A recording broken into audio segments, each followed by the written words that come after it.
Blog Talk Radio. Live from Fort Bragg's backyard, this is the show that put the 110 Nation on the map. There is only one nation, the 110 Nation, and you're listening to the 110 Nation Sports Show, covering each and every sport across the board. There is no sport too large or too little. It's time to talk the talk. Here we go. Here's the man, the founder, and your host, Mr. CJ Sports.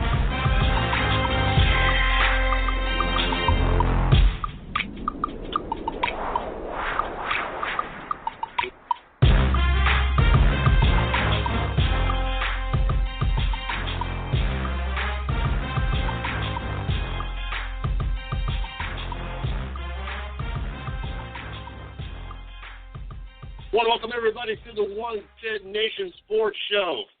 And the founder, and also, yes, your host, Mr. CJ Sports. You can follow me at CJ Sports 1. You can follow the 110 Nation at 110 Nation. Also, check us out on Facebook, my personal fan page, Mr. CJ Sports, the 110 Nation fan page, 110 Nation Sports. Also, check us out at www.the110nationsports.com for all the latest going on here at the 110 Nation. We had a piece come out just last night from Shannon, who'll be joining us later in the show.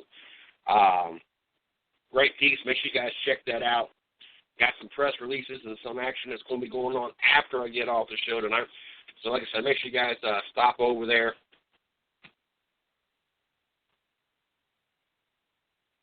And check that out. Can't believe, holy Toledo Batman, I can't believe it's Wednesday already. I want to welcome all the new 110 Nationers out there. There we go. Making up words as I go. Got to thank Shannon once again for that as well. I think we jumped up like 60 likes overnight. So I want to welcome all those that have become fans of the 110 Nation and decided to tune in and check out the show tonight. Mike's going to be joining me here just in a few seconds. Mike is the host of Hot Gospel Stats on Friday nights. Make sure you guys check this out. I am going to be doing dual roles this Friday night. Yes. We will be out at the Kentucky Speedway Friday night. Thank God the fuel issue is getting resolved, so we don't have to worry about that now. But it's going to be out there Friday night. We're going to be in the show. The race actually kicks off at 8. Race kicks off at 8 o'clock. Show kicks off at 8 o'clock. So I'm going to be playing producer at the same time watching the race and getting in the action down there. Well, actually from here up there in Kentucky. We'll be there Friday night for the ARCA Series race, and then we'll be up there Saturday as well, Shorty and I, for the Xfinity Series race. If you're going to be there, make sure you guys check it out. One of our guests tonight, Gus Dean, joining us at 9 o'clock. He will be at Kentucky Motor Speedway, hoping an opportunity to be able to thank him personally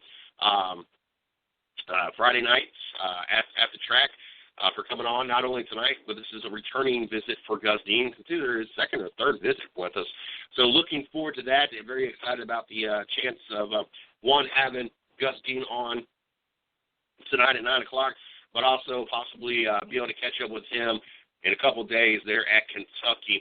And then at 9:30 to wrap things up, Shannon Bolin, our writer here at the 110 Nation, making his weekly stop here at the 110 Nation Sports Show. He's got some things on his mind. He wants to talk about some topics. So we're going to have him come join us at 9:30 to wrap the show up tonight and talk about those things on his mind. So very excited. Mike and myself, we got NFL picks to get into tonight. I'm sitting with a 20-12 record. Taking up second is Shorty. I won't have her picks till later on tonight, so we won't be saying her picks on the air. But I will have her picks later on tonight. She works tonight. Usually she is off on Wednesday night, but due to the fact that she is traveling with me this weekend in Kentucky, they had to change her schedule up, obviously. So she's not here to give her picks tonight, but I will get her picks later on so we can continue our competition here between the staffers. And then Mike taking up the rear with a 17-14 record, just one game behind Shorty. Everybody pretty close right now. I'm 2 games up on Shorty. Shorty's 1 game up on Mike. We'll see how this weekend plays out. We'll see if this weekend is better to us. Well, I'm not going to complain. I had a pretty decent week. Would have been better if Chicago would have won Monday night. Not that I had a lot of faith in it. It was kind of one of those games. But it did come down to if Chicago would have won and they would have scored the points that were scored, I would have been sitting with a few $100s extra winning the football pool. He was like, oh, you picked Chicago. Well, if I had picked Philadelphia, I wouldn't even been in the running. That was, some people, I guess I didn't know there was another way to do the football pool. We do the Monday night game counts, and the score is the tiebreaker. So, with the Chicago win, that would have tied me with whoever had Philadelphia, and it would have came down to the points. If I would have had Philadelphia, I could not catch the person that had one less win with me. A couple games I was disappointed on. We talked about that last night. I don't really regret any picks that I made. I think I went 11-5 or something to that nature this weekend. I can't remember exactly off the top of my head. But 20-11 record, I'll take that to start off the season. Not quite where I like to be. I like to be at 75%. I'm sitting about 63%. So I got a little work to do myself. But we'll see how that all plays out. And Shorty is actually listening into the show. So, I went 9-7 last week. So that means I went 12-4 this week. Shorty, since you're listening in, and I don't know, you did see my message. It'll say, don't forget to need my picks tonight sometime. And she's actually wanting to get on here. So let's plug her in the studio real quick, then we'll get Mike in the studio and get the show kicked off. Shorty, how you doing tonight? I'm doing pretty well. We got to make this quick, though, because I'm about to be at my delivery. It only takes 2 seconds to get there. So I'll have to pause for 2 seconds while I run this to the house. But I'm doing well. You should get Mike in so we can get this started. Oh, you ain't going to be able to do your picks. It's going to take us a good 30 minutes to do it as we do every time. I'm going to get your picks later on tonight. We will get your picks. Or you can do it right now. Just tell me the games and I'll pick it now. No, I'm not rushing through it, so we got to explain ourselves when we do this. You know how we do this. Oh, no, I'm saying just tell me what the picks are, what the games are. I'll just run through my choices real quick, and then you guys can do yours after. It's only take 2 minutes. Well, I will mute you after get done with your delivery. After you get done getting back out of the house, we'll go through that because I don't have the list of names in front of you, the list of teams that are playing the game for week 3 in front of me right this second. So I'll plug you back in after you. Okay. So we'll get Shorty back in here. Shorty, message me when you're back in the car. We'll run through your picks real quick. Until then, we'll let Mike get things kicked off. Let us know what's going on Friday night, how to follow him, find him, and everything else. Then we'll get Shorty's picks real quick. Then we will run through Mike's and myself pick for this week and see who can beat King Ding-a-ling in week 3. Mike, how you doing tonight? How you doing, Susan? Okay, Friday night. What you got for Friday night? We got. I'm getting ahead of myself here. Friday night and the picks. Okay. Friday night, we got 2 good guests booked, and a third is possible. So the two guests I booked are the ones that were indeed supposed to get to me today. I want to thank them for getting back to me. 2 champions from Riverhead Raceway. First-time guests. I wasn't sure that I'd be able to get them both on. Jeremy McDermott, who is the late model champion, and he is, I guess, in the last year of the sponsorship deal with Jim Weichert with Unique Golf, and I heard that he is possibly, we'll talk to him about that Friday night, possibly going to move up or wants to move up to Tour Modified action. So but he and Jim Weichert have been a team for some time now, and with some very good years strung together. Like, at least my recollection is 2 and possibly 3 championships in the last 4 or 5 years. So he's done extremely well in late models, and we'll talk to him about his past and what's coming up for him in 2017. And also another champion that I want to have on, but unfortunately this week couldn't be on, was Sean Toledo, because he is running the Whalen Modified Tour at Loudoun, New Hampshire, this week. And they, of course, run, I guess, Wednesday or Thursday on the week that the Sprint Cup guys are on that weekend. So I think it's Thursday this week that they're running. I'm not mistaken, tomorrow. And so he is obviously occupied in New Hampshire. But we have Dave Brigatti coming on, who has driven in 3 different divisions this year, truck, tour modified, and crate modified, and won the crates. That is the division that we've had on a couple of occasions, had C.J. Lehman and John Viscani on, and they did very well. I believe they placed 4th and did well in the last race, but Dave ended up with the championship there because he started off the season strong and really didn't look back. And I believe he also placed well in the trucks and the tour mod, also within the top 5 in both. So we'll talk to him and what his plans are for the next year. I heard that he probably won't run crates next year, but I'm almost positive he'll run tour modified because he's done that in the past, and possibly trucks. But we'll talk to him on Friday as well. So those are the 2 individuals, and then the third possible guest is the PR director, or the PR person at any rate. I don't know that he's director. He might have someone over him at Wall Stadium, Wall, New Jersey. And he is the one that does all the publicity for them and so on and so forth. We'll talk to him about his drivers, one of which has been on the program on 2 occasions, Jimmy Blewett. But we'll talk to him about all his divisions and how they break down with the season that's left for them. I believe they have maybe 1 or 2 weeks left, and then they have the Turkey Derby always around Thanksgiving, the week of Thanksgiving.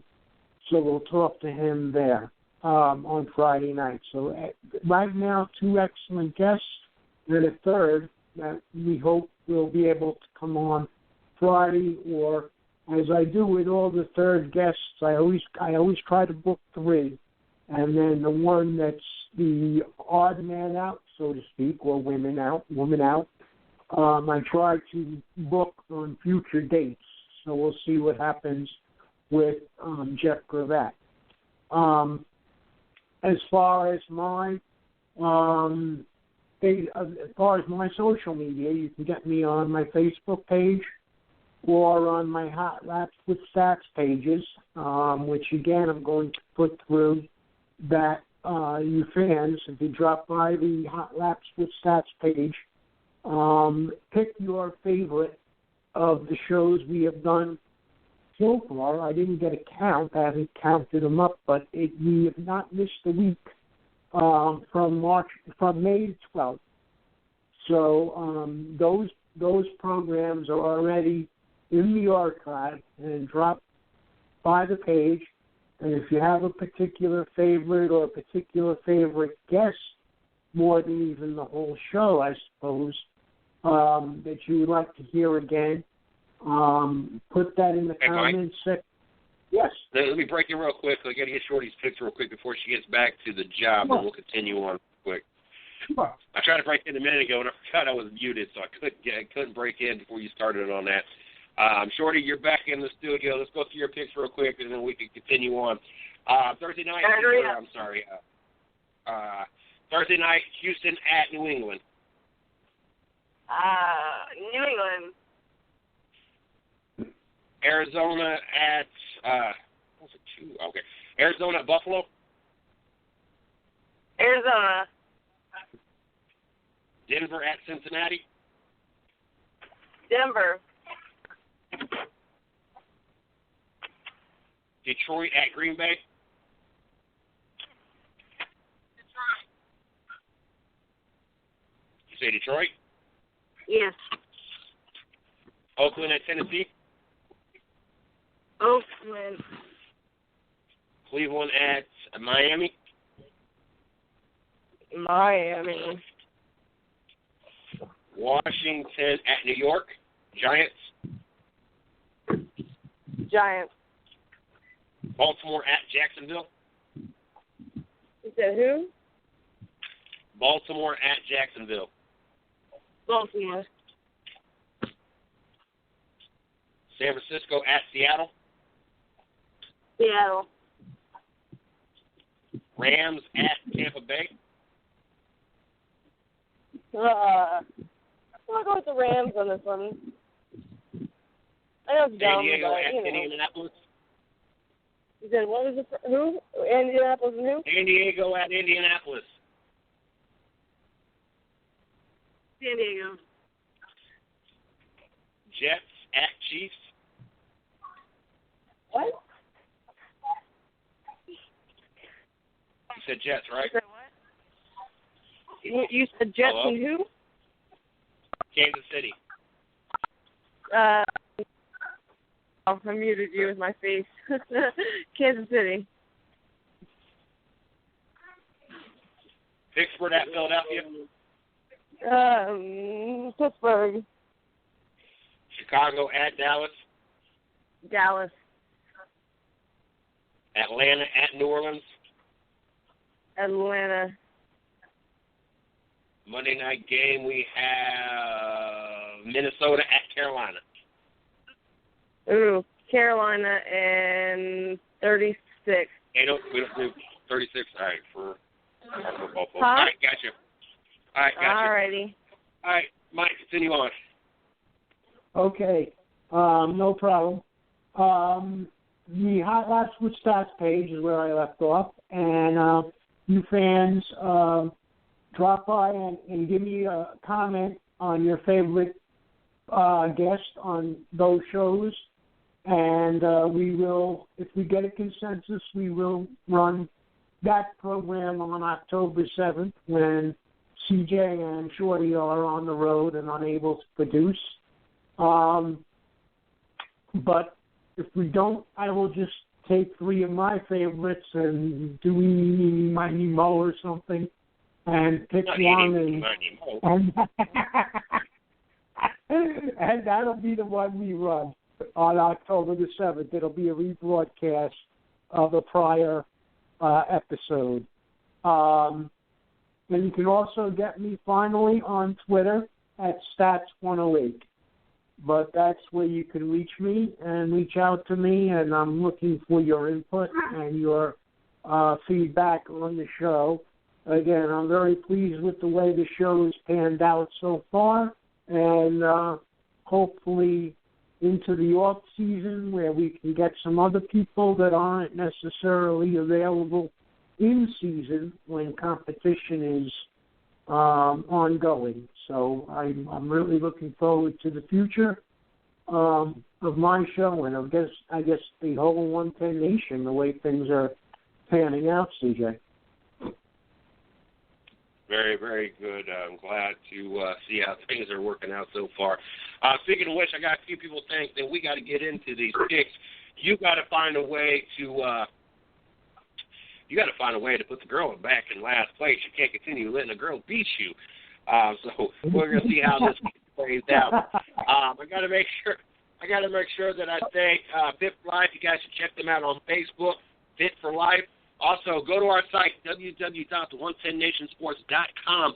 On the right-hand side, there's a banner. All you got to do is click on it, find the nearest location to you, Become a member 24/7, 365. Get your gym on. Clean facility, courteous staff, all the equipment that you need. Make sure you guys check them out. That is Fit for Life. Also, got to thank Snafu Seasoning.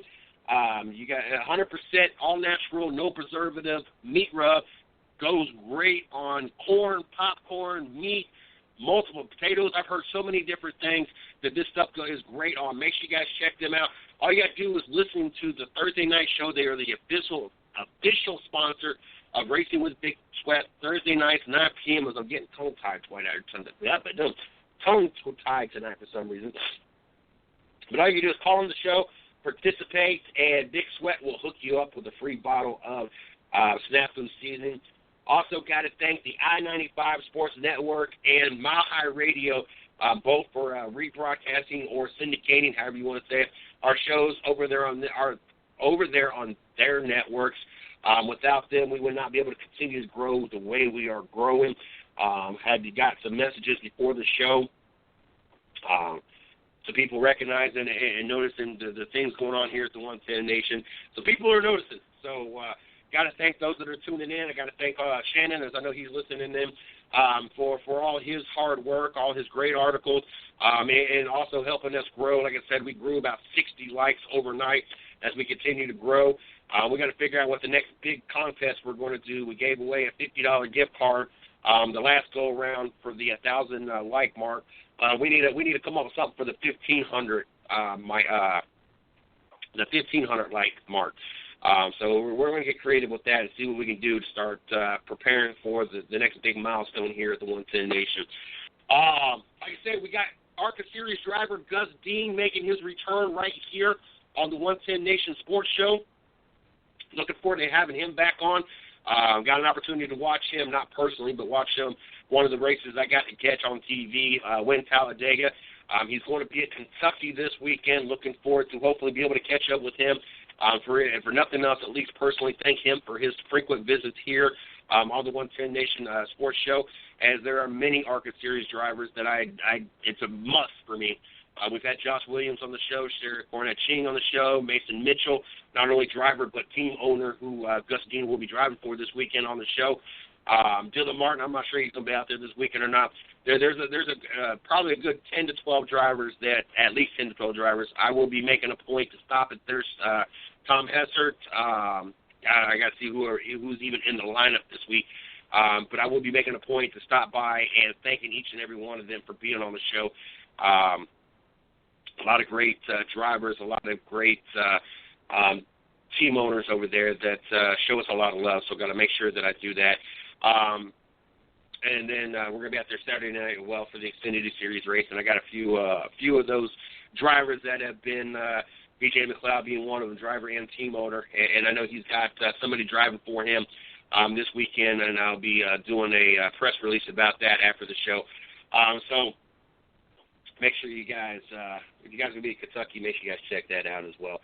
Got to thank all those people for helping us continue to grow and continue to do what we love doing here. I love having the opportunity to grow one piece at a time. Now we're looking for that next great piece. We just added a wonderful piece in Shannon, what he's doing here at the 110 Nation to help us continue to grow, and possibly a partnership with another whole group. So just looking for that next great piece. If you're out there and you want to host, be an expert, such as Shannon's going to be coming on, talking NASCAR, as though we had last night, or maybe your radio is not you, but you want to get your opinions and your thoughts out there. Maybe you would like to write for us, or maybe you're just a behind-the-scene kind of person. Help continue to build our social media. We've grown about 300 to 400 likes over the last 2-3 months. Twitter, Instagram, whatever the case may be. Maybe marketing is your thing, as obviously we need funding to continue to make this happen and continue to grow.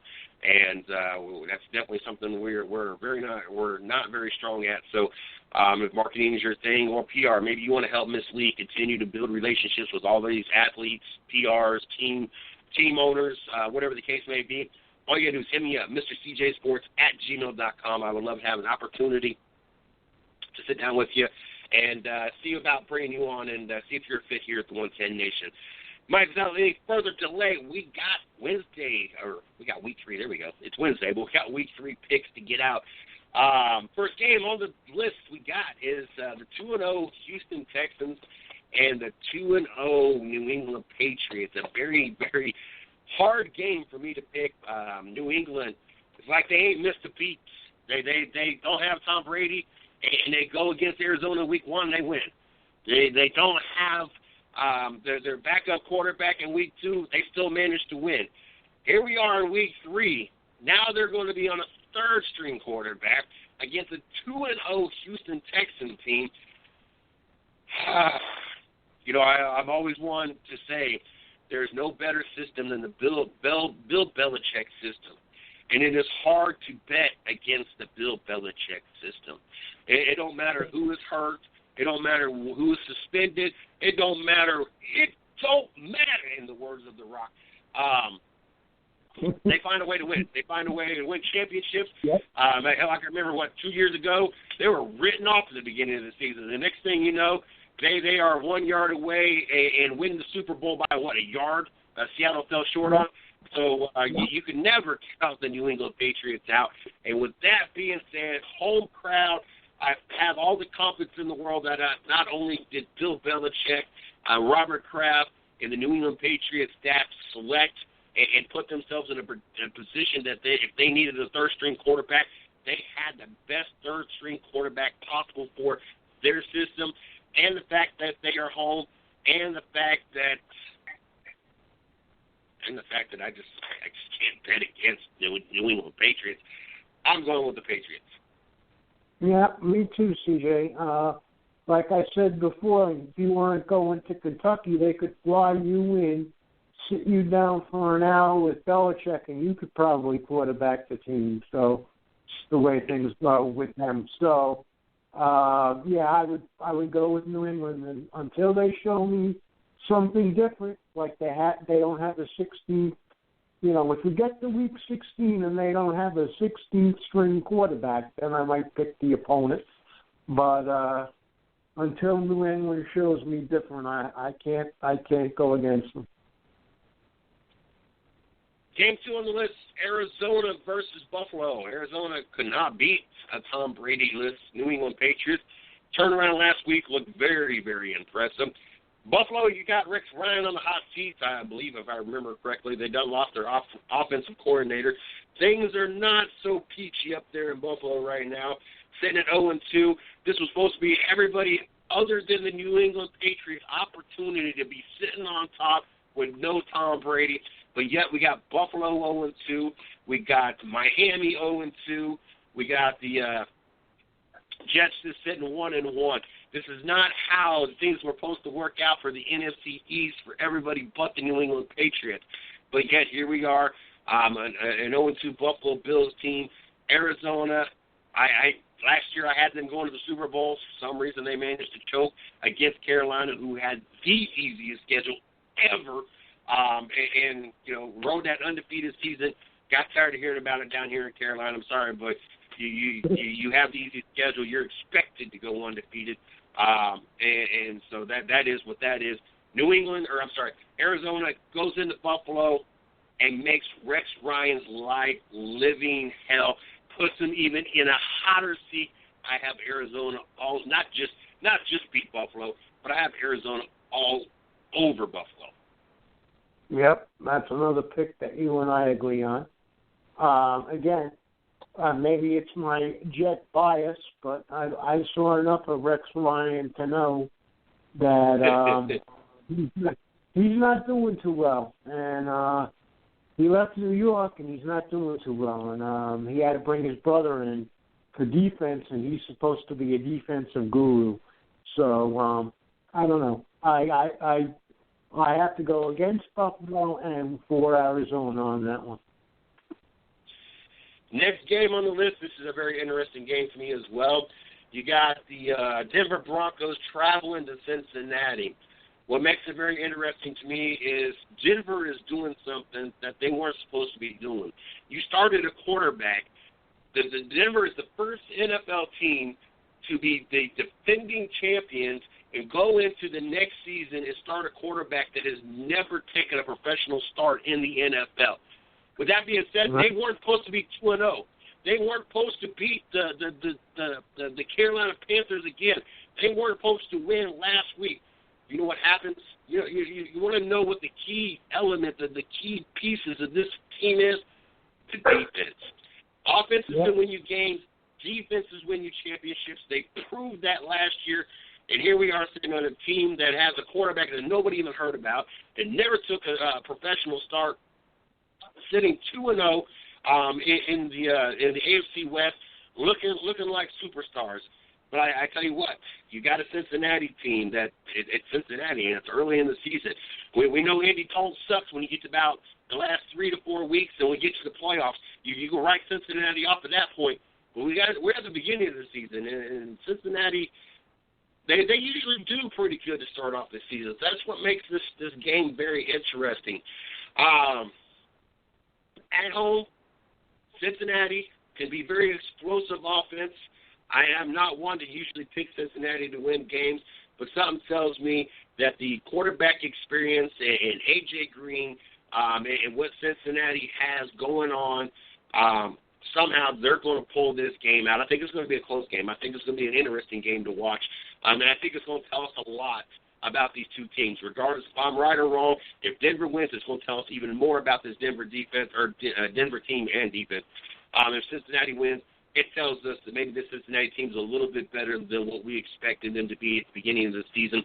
I'm going to take Cincinnati on a limb at home over the Denver Broncos.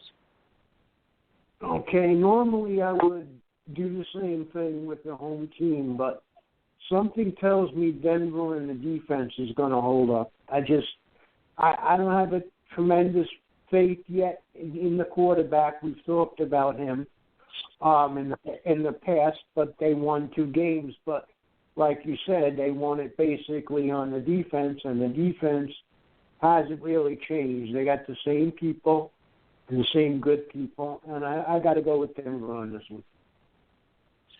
Next game, Detroit and Green Bay. Both of them, I don't know, rather disappointing. Both of these were 2 of the only 4 games I lost. Detroit losing to Tennessee, Green Bay losing to Minnesota. Right there is already 50% of my losses last week. Disappointed me, both of y'all. Both of y'all had teams lesser than you. There's no way you should have lost either one of you. With that being said, I still don't have a lot of confidence in the Detroit Lions, especially with a Megatron-less Detroit lineup. They might be a good team, but they're not great, not good enough to beat Green Bay.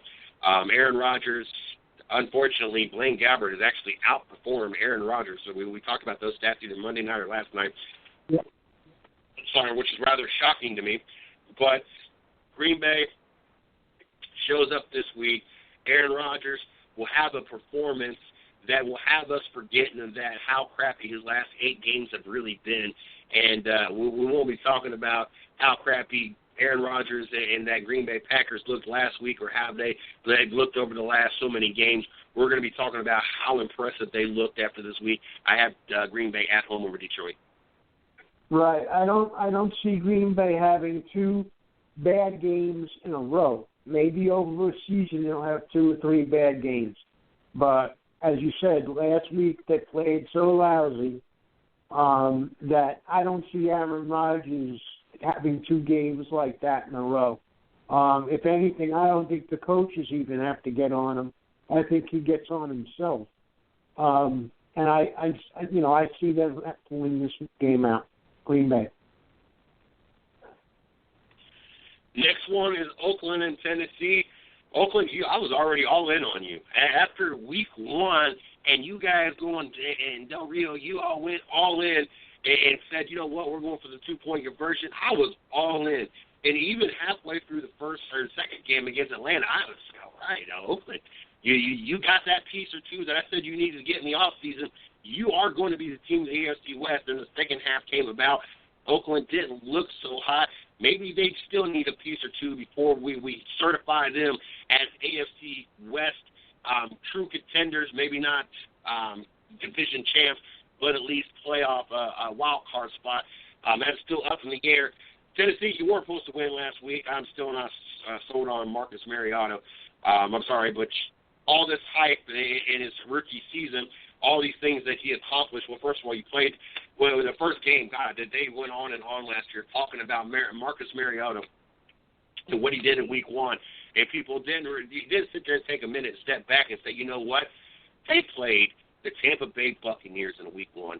There's a reason why they had the number 1 draft pick. That's because they were the worst team the year before. How much did you expect that team to change in the offseason? That was the reason why Marcus Mariota looked so good in game 1. They played garbage. And I'm still not sold. He played at Oregon. He did accomplish nothing. There was all that hype all those years for the Oregon Ducks. And the greatest post that I've seen, and as a matter of fact, I just seen it last week, the Oregon Ducks proudly label how many championships they have in the center of the field.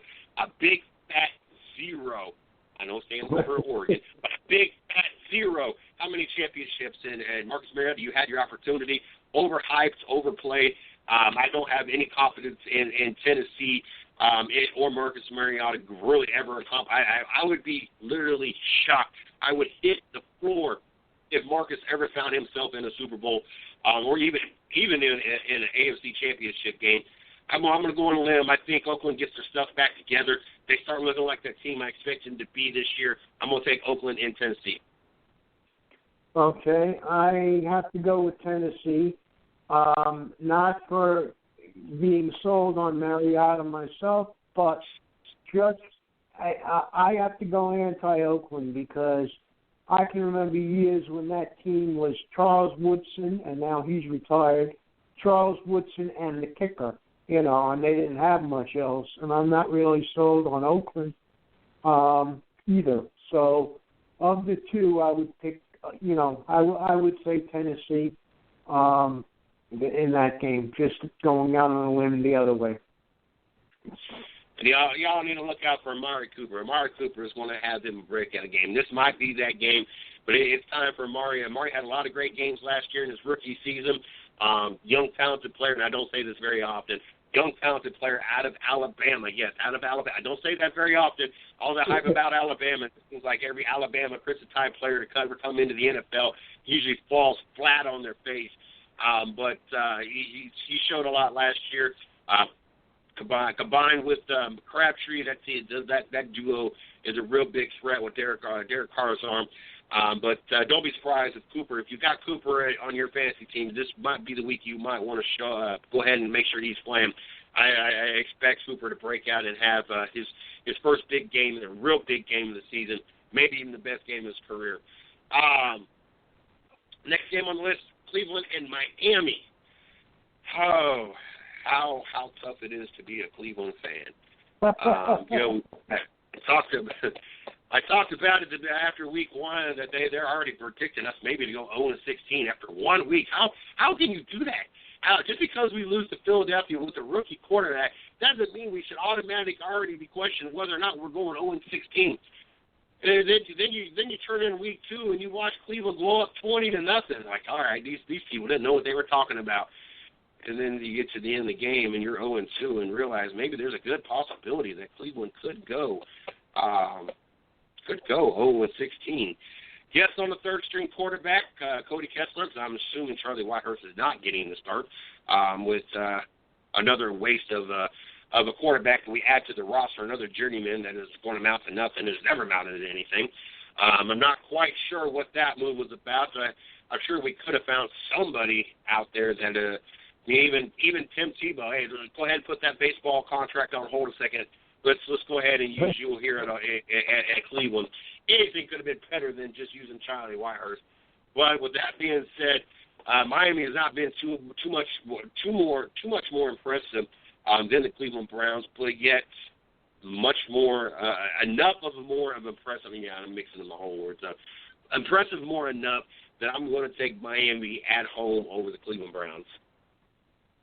Yeah, as much as this hurts me, I'm going to have to pick Miami, and I'm seeing Miami and the Jets get into virtual wars in the past, but you won't see me picking Miami too often, but against Cleveland, I don't think I have much of a choice. if I was Cleveland, I think I would have called up Tim Couch and asked him if he was in shape. Because he was, as you said, he's the last quarterback that went 16 games.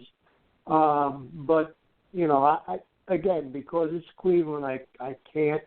If it was if it was even marginal another way, I might have considered it. But against Miami, as much as it hurts me, I got to go with Miami. Oh, my goodness. Yes, it's hard to believe 15 years and Cleveland has not had a starting quarterback start all 16 games in a season. That is beyond ridiculous, and the streak will go another year, as we're already in our third starting quarterback just this year alone. Next game on the list, Washington at the Giants. It's kind of sad because I had a lot of expectations for the Washington Redskins. The way they finished the season last year, I was always a firm believer that they should have drafted Kirk Cousins before they even drafted, not even drafted RG3. Shouldn't even have wasted a draft pick on RG3. Kirk Cousins, to me, was the better quarterback. It's proven so far that he is the better quarterback.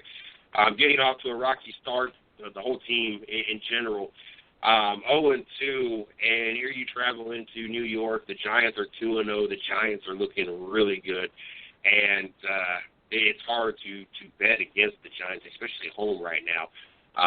Got a new coach this year. Does not really miss a beat. Actually, they started off better than this year because it seemed like for the 2 years that they went and won the Super Bowl, they were a wild card and had to fight their way in. And that's, they were, 9-7 both years, and they ended up winning the Super Bowl.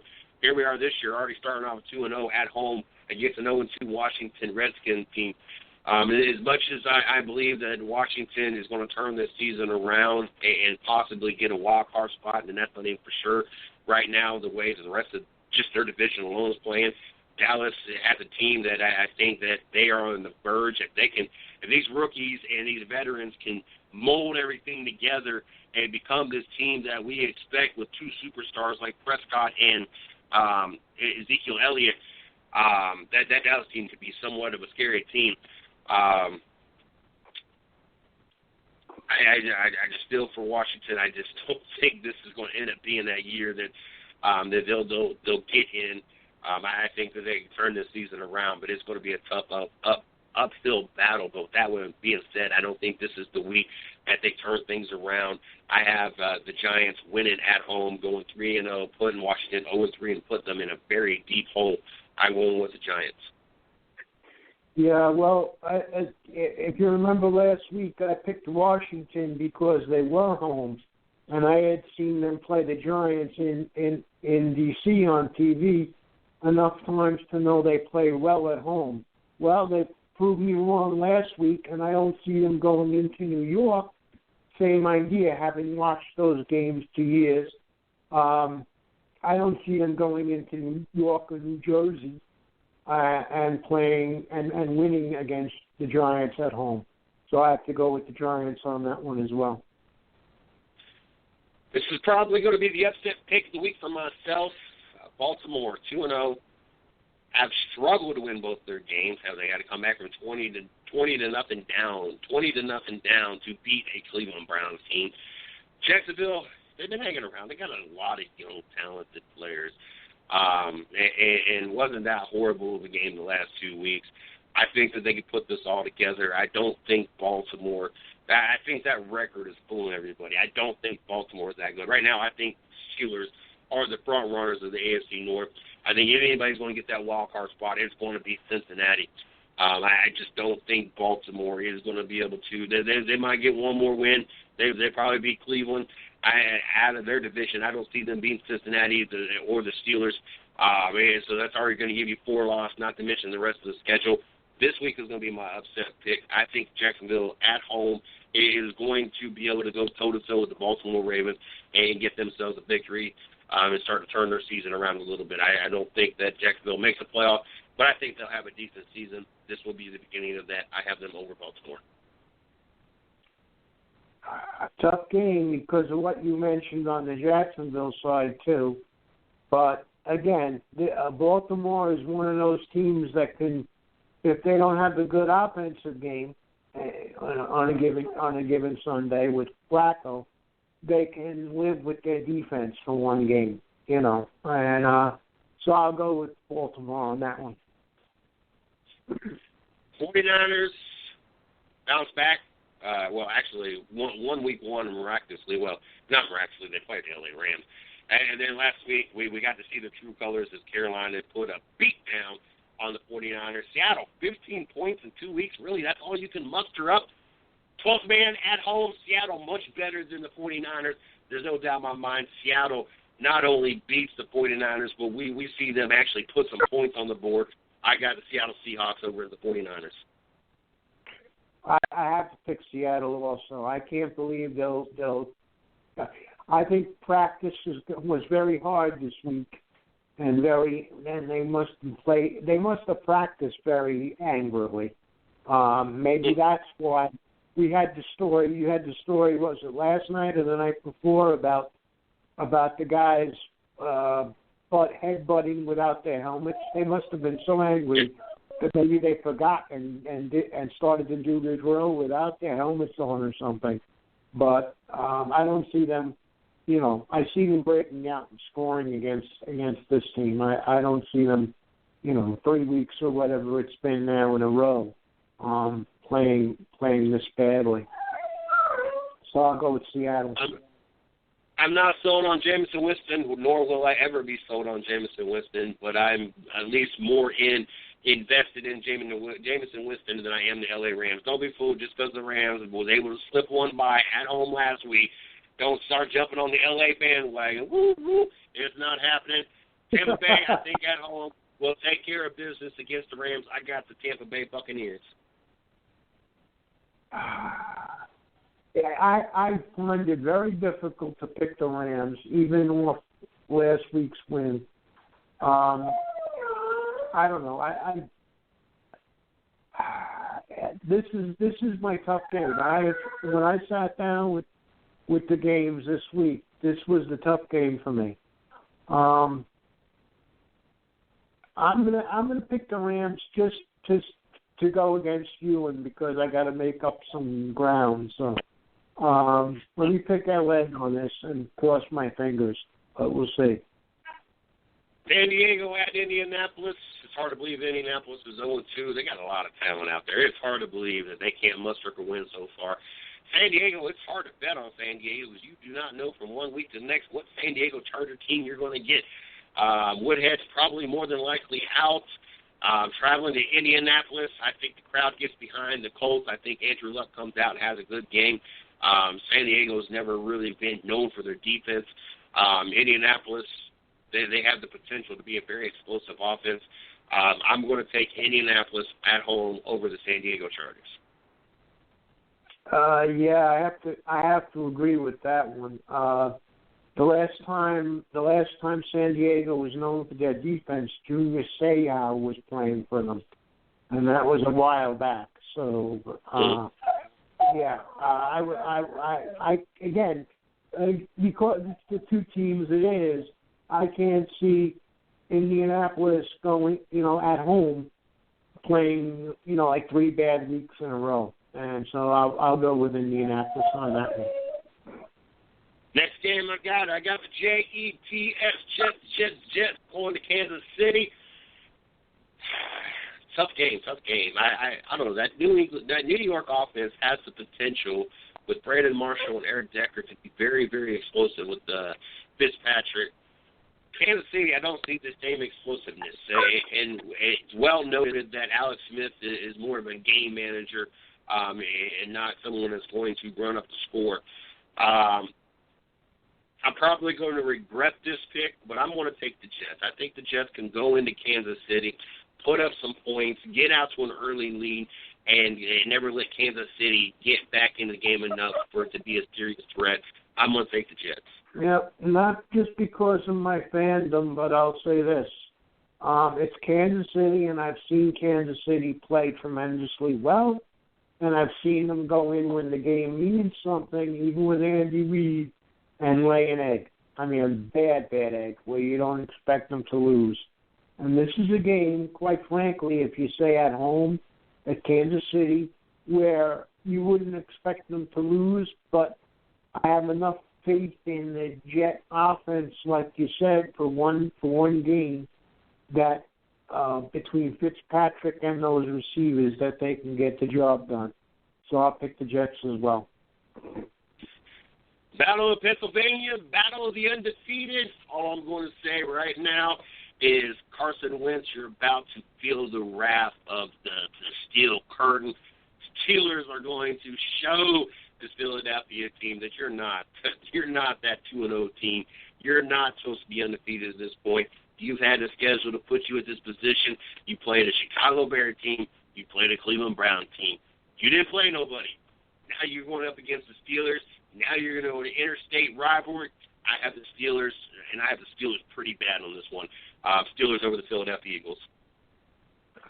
Yeah, I can't. For the reasons you stated, I can't pick against Pittsburgh in this game. It's not the Steeler offense versus the Steeler defense. It's the Steelers versus the Eagles, and again, I've seen the Eagles, against the Giants and against the NFC East enough in my lifetime to know that they are not a good team. The last time they were super good was like with Dick Vermeil as coach. So, and that goes back some. So again, Pittsburgh on this one. Kind of cool. I got to put out what Jerry Jones put out. I love hearing this, especially being prior military. Got a kick out of this. Jerry Jones, owner of the Dallas Cowboys, called a meeting with all of his coaches, players, and field staff and firmly told them, you are all simply paid performers on a stage, and that field is my stage. You will stand with your hand over your heart and with respect when our country's national anthem is being played, or you will no longer be a Dallas Cowboy, a coach for the Dallas Cowboys, or have any association with the Dallas Cowboys organization. I will immediately fire you no matter who you are. Love hearing a coach stand up and saying great things about this nation and expecting his players, his team, his organization to follow suit. With all that being said, that's not why I picked who I picked this week. I picked the fact that they're playing Jay Cutler, the Chicago Bears, Dallas at home over Chicago. Ezekiel Elliott, Prescott will have a game to show off their skill sets against a team that is just really not there. It'll be a little over-exaggerated because they are the Chicago Bears, but at least come Monday we'll be able to talk about how impressive Prescott and Ezekiel Elliott looked this week. Yep, and again, 2 points on this game.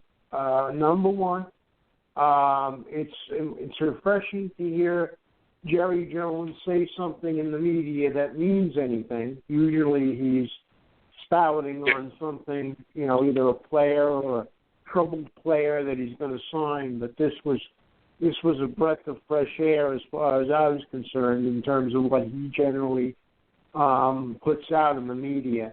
The second thing I have to say in reference to this game is I owe you an apology. I didn't look into the ChicagoBears.com website and get you a Jay Cutler dartboard. I should have sent you one but after last week. But I can't possibly pick the Bears with Jay Cutler at quarterback. Next game, Monday night. What did I do? How did I get... All right. Yeah, well, let's get Sunday's game in. This thing's all jacked up. Let's get the Sunday night game in first, and I got to let Shorty know that I got that backwards, so she got the right points for the right game. Minnesota at Carolina. Carolina shouldn't have lost week one, as great as it was for me to see them lose to Denver again. To see the points that they put up, this Carolina team is expected to put up much more points, more like what they did against the San Francisco 49ers. Somehow Minnesota's been able to slip through the cracks. Sean King, then Sam Bradford. The luck and the streak's going to run thin. Minnesota is not that great of a team. Don't know how they managed to pull off a 2-0 record. They will be 2-1. Carolina will be a 2-1. Make things interesting in the NFC South, as I will then have 3 teams tied at 2-1 once we get to our final pick. I'm thinking the Carolina Panthers at home. They're going to keep pounding. Dab Nation, all these stupid things that I hate hearing and hate watching, as much as I hate stupid dab. I throw it in there. I got Carolina at home. Yeah, I have to pick Carolina in this one too, CJ. Final game, Monday night. We got the Atlanta Falcons and New Orleans Saints, another interdivision rivalry. It's usually great. I love watching the second matchup. The matchup is usually later in the year. Usually it's got playoff implications. Usually it's a very good game, any of them really, those NFC South matchups. You get later in the season because usually there's some kind of playoff implications between them. If it be Carolina against any of those two teams or Tampa Bay, there's always something going on. Kind of excited to see this game kicked off early in the year, Week 3, Atlanta at New Orleans. This could make or break the Saints season, as they could go to 0-3, or they could put themselves in a predicament where they're at least tied with Atlanta and only be one game out with Carolina and Tampa Bay. I feel going both 2-1 after this week. With all that being said, there is not enough about New Orleans right now that you got an old quarterback. As much as I like Drew Brees, have no issues with them, past your prime, great, throw up a lot of yards, but you don't have all the weapons you once had. The defense, the New Orleans Saints have never really been known for the defense. New Orleans has been more known for a team that tries to outscore another team, not out-defend another team. Green Bay Packers have been a team like that of the past. We never expected the Green Bay Packers to stop anybody. We just always expected Aaron Rodgers and that loaded receiving corps to just outscore everybody. Atlanta could go toe-to-toe with the best of them on a good day to put up the points. I feel Atlanta's going to put up those points. This is going to be a high-scoring game. I'm going to take the Atlanta Falcons to make this a 3-way tie, 2-1, NFC South, make things fun, interesting. I'm taking the Falcons over the Saints in New Orleans. There was a time I would have picked New Orleans in a home game because of Drew Brees and on the offense. But as you say, they've lost most of the guys that used to man their offense other than Brees. And it's, I got to go with Atlanta in this game. As much as it's a home game for the Saints, I'm going to go with Atlanta in this game. Well, folks, trying to make sure that Shorty still wants the 36 points. I would assume she wants more than 36 points.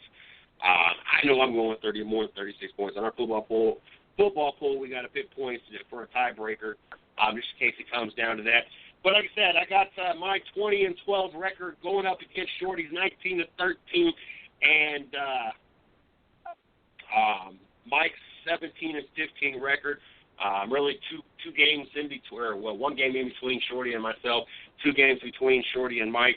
We'll see how Week 2 plays out. A lot of games still the same, but we got a few different, so we'll see who catches who, and we'll see how we're sitting after Week 3. We got our first guest in the studio. Looking forward to having Gus Dean return to the 110 Nation. I'm not sure if we've talked to him. It seems like we've talked to him since his first or since the Talladega win. But if not, congratulations, Gus. But it seems like we talked about this. Now thinking about talking about it getting dark and everything else, and they ended up calling that race early because of darkness. But he's going to be in Kentucky this Friday night. Actually, he's already in Kentucky as they did testing today. I believe yesterday, as a matter of fact. He'll give us more details about that. Hoping that I have an opportunity Friday to at least say hey and thank him personally, face-to-face, for coming on the show as many times as he has. We'll be out there as well. I'm looking forward to that. I like going to Kentucky. It's oddly enough, it's quicker for me to actually go home in Ohio. It's about a 7.5-hour drive than it is to go to the Kentucky Speedway. It's almost a 9-hour drive, ironically enough. But we're gonna go to the race Saturday or Friday night. After the race, we're gonna shoot up to Ohio because an hour and a half drive is much cheaper than getting a hotel. Plus, I get to go see family, and Mama's gonna cook, so I got to go home and get me some good cooking. Plus, my niece has got a soccer game Saturday morning, so even when I'm off, I still got sports going on. As I got to go check out my niece and watch her play some soccer. We'll be back Saturday afternoon to cover the Xfinity Series. Then, of course, Saturday night, go back home for one more night of hanging out with the family, and afternoon Sunday, get up with Mama, go to church and all that kind of stuff, and then come back to North Kakalaki. So those are the plans this weekend. But we got Gus in the studio. Let's go ahead and get him on. Let's get the show rolling. Gus, how you doing tonight? I'm doing well. How are you? I am doing great. Glad to have you back on the show. Before we jump into this, as always, I want to give you an opportunity to plug yourself. Social media, if it be Facebook, Twitter, Instagram, Snapchat, whatever everybody happens to be using or you happen to be using so your fans can keep up with you. Also, team site, personal site, sponsors, anything you want to throw out there. That way the fans and the listeners know how to keep up with you, not only in the 2016 season, but moving forward in your career. Yes, sir. Well, we have the fan page, Gus Dean Racing, on Facebook, and then both Instagram and Twitter, we are at Gus Dean. We have GusDean.com. That's the official team website, as well as GreeRacing.com, which is where all the fans can go to get their Gree Racing and Gus Dean apparel. And with that's just launched. We're really excited about that, and really excited about all the workings that Dean Racing and Gree have going together, and you know it's all looking very, very exciting. Up at Kentucky for this weekend's race, you guys have already started practicing. Didn't you guys start yesterday? Yes, sir, we did. And how's practice going in that 98 Mason Mitchell Motorsports machine? Well, we had a little bit of work that we need to do on the handling of the race car. We got pretty good speed out of it. We need to pick up a little time, which, you know, the crew had, with Mason Mitchell Motorsports, had all day today to work on the car, and they made a lot of changes that both me and Mason thought would be good changes for the race coming up. And so I'm looking forward to it. I think they got the car back right, and you know, we'll see what we have come Friday. Now, have you ever ran at Kentucky before? I have not. This is my first time here, and it's definitely a crazy racetrack. It's got a lot of attributes of multiple tracks all at one. You know, it's got that front stretch dog leg, and then it also has a very bank corner in 1 and 2, but it's a very flat track in 3 and 4. So, you know, it's 3 components that you would normally see at 3 different styles of racetracks kind of all rolled into one. So, you know, it can be very difficult to get the car set up right and get the correct line. But, you know, like I said, with the practice that we had yesterday and the time that the crew had today to set up the car a little bit better, I think we're going to be good come Friday. Now, I'm trying to remember correctly. Didn't Kentucky just repave that? They did. It's new asphalt, and we also have on the new tire compound that General Tire sent us here with, which is a very, very hard tire. So, you know, that in combination with the new asphalt's making for pretty slick conditions. So we're you know, struggling a little bit with rear grip, but you know, I think some of that's just going to be the attributes of the track with the tire. So I definitely think that's going to play a big factor in Friday's race. Now, I know you've not ran at Kentucky, but in past experience, when you've gone to a track that has been repaved, does that kind of throw your nose out the window since it's going to have new characteristics to the track? Oh, most definitely. You know, when you repave a track, that's changing the entire surface, every bump that it has, you know, and just the overall wear of the tire and the grip of the asphalt. So, you know, the notes that you have as a driver kind of go out the window, as well as the setup. I mean, your general setup would stay the same, but, you know, there's a lot of tweaks that need to be made to it to, you know, to conform to the new racing surface. So basically, this being your first time at the track, you're really not too much of a disadvantage because everybody else is this is all kind of new to them as well since it was repaved. Correct. Yes, sir. Excellent. I noticed you ran at Myrtle Beach, and I'm going to let Mike ask a couple questions because unfortunately, well, I'm going to say, I got you, Mike. I'm going to say unfortunately because when Friday came about, we were doing media out at Charlotte for the Carolina Nationals for AHRAs, their countdown to the championship. Saturday, my plans got jumbled up, and so we decided not to go, and I had to make a decision on where to go. And we had another driver that comes on frequently, and it just happened to be the first name that came up on Facebook. So we decided, let's make that 2-hour drive down to Florence Motor Speedway and check her out, show some support. And not even 5 minutes after that, that's when I saw that you and Hannah Newhouse, who both have been on the show as well, were running at Myrtle Beach, and I'd never been there. So within 5 minutes, that was the difference between us going to Florence and us going to the Myrtle Beach Speedway out there. So I was that close to come out and seeing you guys out there live. How did things turn out for you at Myrtle Beach, and how did you like that track? And was it the first time you was at that track? No, sir. I've been to that track many times, both in late models and in Pro Cup. Actually, in Allison Legacies back when I was running those. It's a very different racetrack. The asphalt at Myrtle Beach is much more wore out than you'll see at pretty much any other track. So the racing is very based upon how well you save your tires. But we had a great run. We struggled a little bit in qualifying. We qualified 12th, but the incredible crew at Dean Racing, headed up by Petey Henson, got the car right where it needed to be. And just within a few laps, we jumped out to second, and we're able to maintain that for the rest of the race. We did get pushed back to third there for a little while, but there, I think, 2 laps before the checkered, we were able to make the pass for second. How different is the competition level from the level, the field that you saw at Myrtle versus what you're going to see and you've seen before in the ARCA Series? Well, the competition level is intense in both series. It's just a different style of racing, really, that you'll see in the supers. It's much more what we call root and gouge, just much more aggressive racing. And you'll see a lot of sideways racing as well.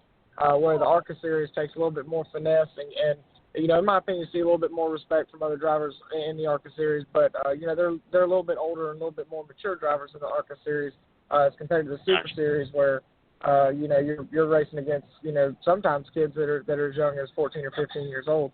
So that definitely throws a curveball. But in my opinion, some of the super drivers are the best in the country at what they do.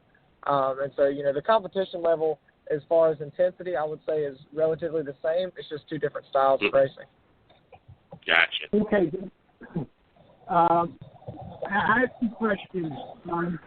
Basically, the setup in the corners is different. There are 3 specific differences in one track. Do you find that they have to set up the car, the team sets up the car for basically one type, and then you kind of like, play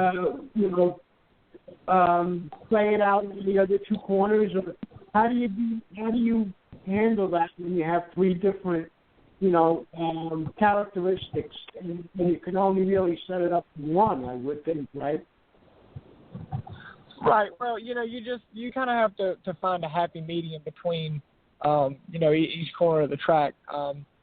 It's where we struggled the most yesterday in practice was at the flat track part. The turns 3 and 4, they're very, very flat, and we were losing grip pretty good there. So that's what we really needed to work on. We were pretty good in 1 and 2 when we had a lot of banking. But you kind of have to compensate and find a happy medium between the 2 because it's very hard to improve. It's very hard to improve on the car for both corners without affecting one or the other. Right. My second question is one that I always ask of drivers, just in general. When you tour around like with ARCA and even the weekly tracks that I'm familiar with, is there one particular favorite? And when I say favorite, I mean, is there one that stands out in your career that you do particularly well at, that you look forward to going back to all the time? Well, in the short track divisions, I really like Orange County Speedway. It's a short track. It's got a lot of banking, but the asphalt is worn out, and so it kind of plays into effect of all 3 different thought processes, as far as tire conservation and high-speed racing as well. And you get multiple racing grooves at Orange County, which I really prefer because then that gives the fans something to see with a lot of side-by-side racing. As far as the larger track, even though we had bad luck there this year, I think one of the most fun racetracks to drive will be Pocono. It's definitely much different than anything I've ever driven before, but it's a lot of fun. Okay, thank you. Now, you got the win earlier in the season, and I think that was the last time we had you on. How has the rest of the season gone so far, ARCA and otherwise, for you? What have been some of the highs and what have unfortunately been some of the lows so far? Well, some of the highs, we've really improved our super late model program, and we're getting that back on track. Especially with the finish of second that we had just last week. The ARCA, we haven't really done much in the ARCA since Talladega except for Pocono and Indy. Indy, we had a decent run at Indy, but then when we went to Pocono, we had a great car, in my opinion, but we just got caught up on the unfortunate events that happened on pit road. We had a brake line explode as I was pulling into the pit stalls. Oh, yeah. Yeah, and ended up catching one of my pit crew members. So that was definitely not one of the better moments of the past weeks. But we've recovered from that, and we're here at Kentucky Speedway, moving forward, and I think we're gonna have a great run. Oh yes, I forgot about that. When something like that happens, how hard is it to get focused back on what you're doing? Because I'm sure a good part of you was concerned on how the crewman was. How hard is that to get focused back onto what you got to get focused on when something like that happens? Oh, it's very hard. You have to. It's easier said than done, but when you go back out there, you have to be concentrated on what you're doing. So you don't put yourself and others in danger. When you're going that speed, it's very easy to do. But at the same time, it's something like that. Especially when it's a member of your own crew, you can't just put that out of your head. So you have to figure out a way to be concerned and think about that and also concentrate on what you're doing. So it can be very challenging, but we got back out there and, I think we showed that we were still competitive. I've since talked to John, and he's doing well. He'll actually be at Kentucky this weekend, so we're looking forward to seeing him there. That's cool. When you ran in Indianapolis, you guys run at the full 2.5 mile, 2.5 mile, whatever it is, or do you guys have a smaller track inside Indy that you guys run on? No, sir. We run at a smaller track. It's actually not at the Indianapolis Motor Speedway. It's outside. It's Lucas Oil Raceway, which is not too far away. But it's a relatively short track, flat track as well. It's a show that you would see a lot of super late model events and whatnot at. Well, when you have a track like that on your schedule, do you take, especially with the history behind Indianapolis, and I know it's not necessarily a NASCAR history, even though NASCAR's been there since, 94 at this point or something like that, but just the history of being a race car driver and what the history of that track holds. Do you take an opportunity when you have a track that you're that close to go visit and kind of take in the history of the sport? Well, I'd absolutely love to do things like that. I didn't have an opportunity this past time that we were in Indy, but I have been to the Indianapolis 500 before, and I've been to the museum that they have there in the middle of the racetrack, which I highly recommend to anybody in the area.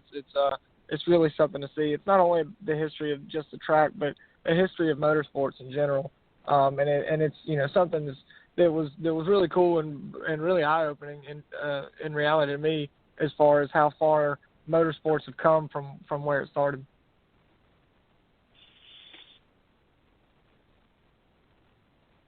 We got Kentucky this weekend. Moving forward, do you have any other races lined up with either Mason Mitchell or any other team, ARCA Series?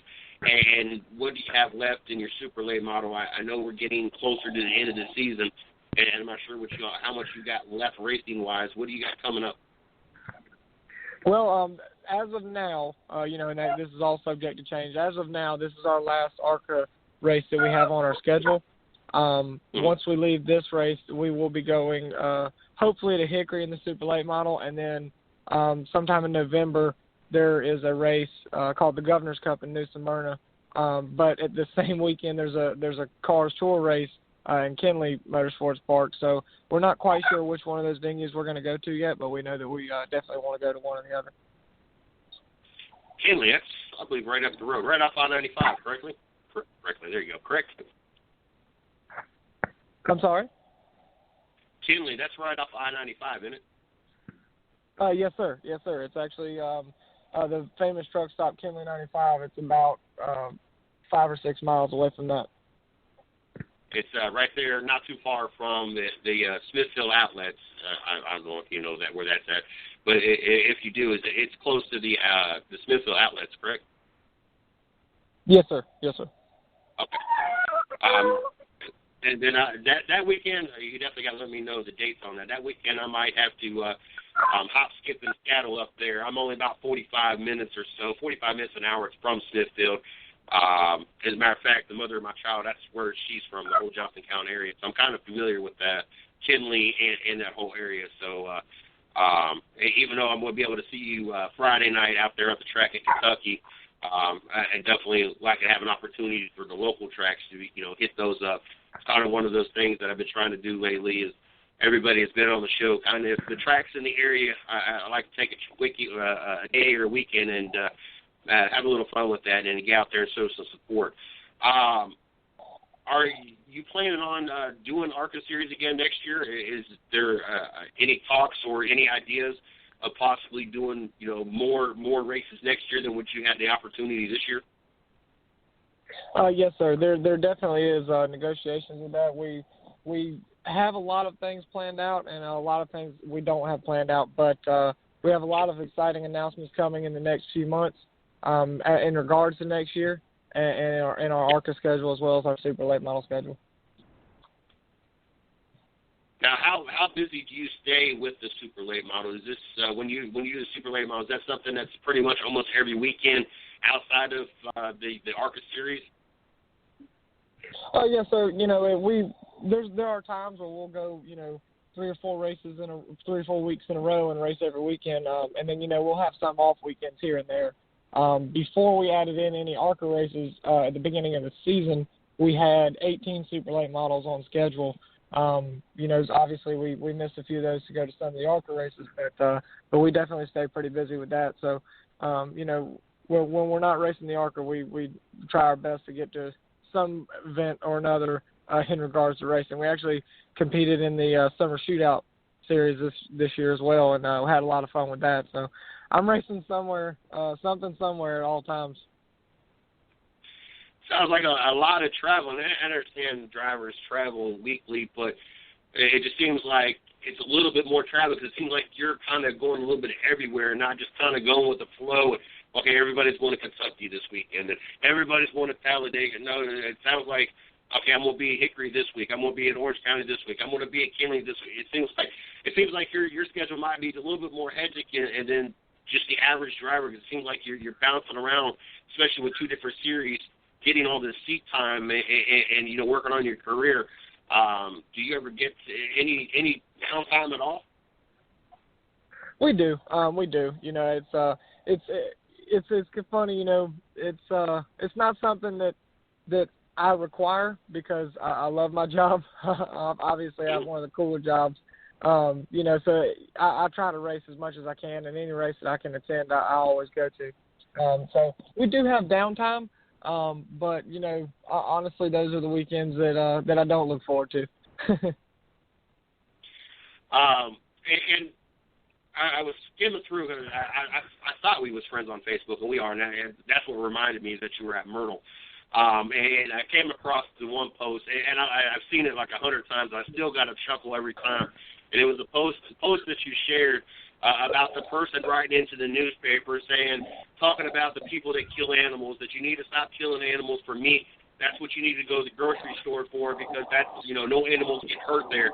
And I have to chuckle every time when I saw you shared that. I just started laughing again. Hey, you guys have not followed Gus. You guys make sure you guys do. Gus does do a lot of social media. I happen to be friends with him. I get to see a lot of things. and it's always interesting. Some things I get a chuckle at, but it's really cool to be able to see, what you guys do not only at the track and on the track or even at the track, but some of the things that you guys do in your off time, and how you guys keep up with your guys' fan. Does it ever feel sometimes like a full-time job? I know that I'm horrible with Twitter. And, thank God that I have Miss Lee and I have Mike and I have Izzo and it seems like they're Shorty that help me post things on Facebook so we can at least keep up with Facebook, because if not, it just seems that you're constantly having to, post stuff and keep up with stuff just so everybody can keep up with you. Does it ever feel that like the social media side of the world is like its own job within itself when it comes to your racing career and keeping your fans involved? Oh, most definitely. I'm definitely not the best at it. I need to be a little better at it than I am. But I have great people like my PR guy Chris Knight and my dad and all my friends are constantly reminding me, hey, you need to post this. Hey, you need to retweet this. Hey, you need to share that. And it's hard to keep up with a lot. But it's part of our job. And if I get to drive race cars for a living and all I have to do is click a couple buttons on a website, I can definitely handle that. Most definitely. I want to give Mike an opportunity. Mike, you got anything else you want to throw in here? Yeah, I just, I'm interested in asking Gus about if he moves up and what the plans are in terms of like more ARCA, or what do you ultimately see for yourself? Do you see yourself getting a break in like eventually Xfinity or one of the upper, the NASCAR divisions?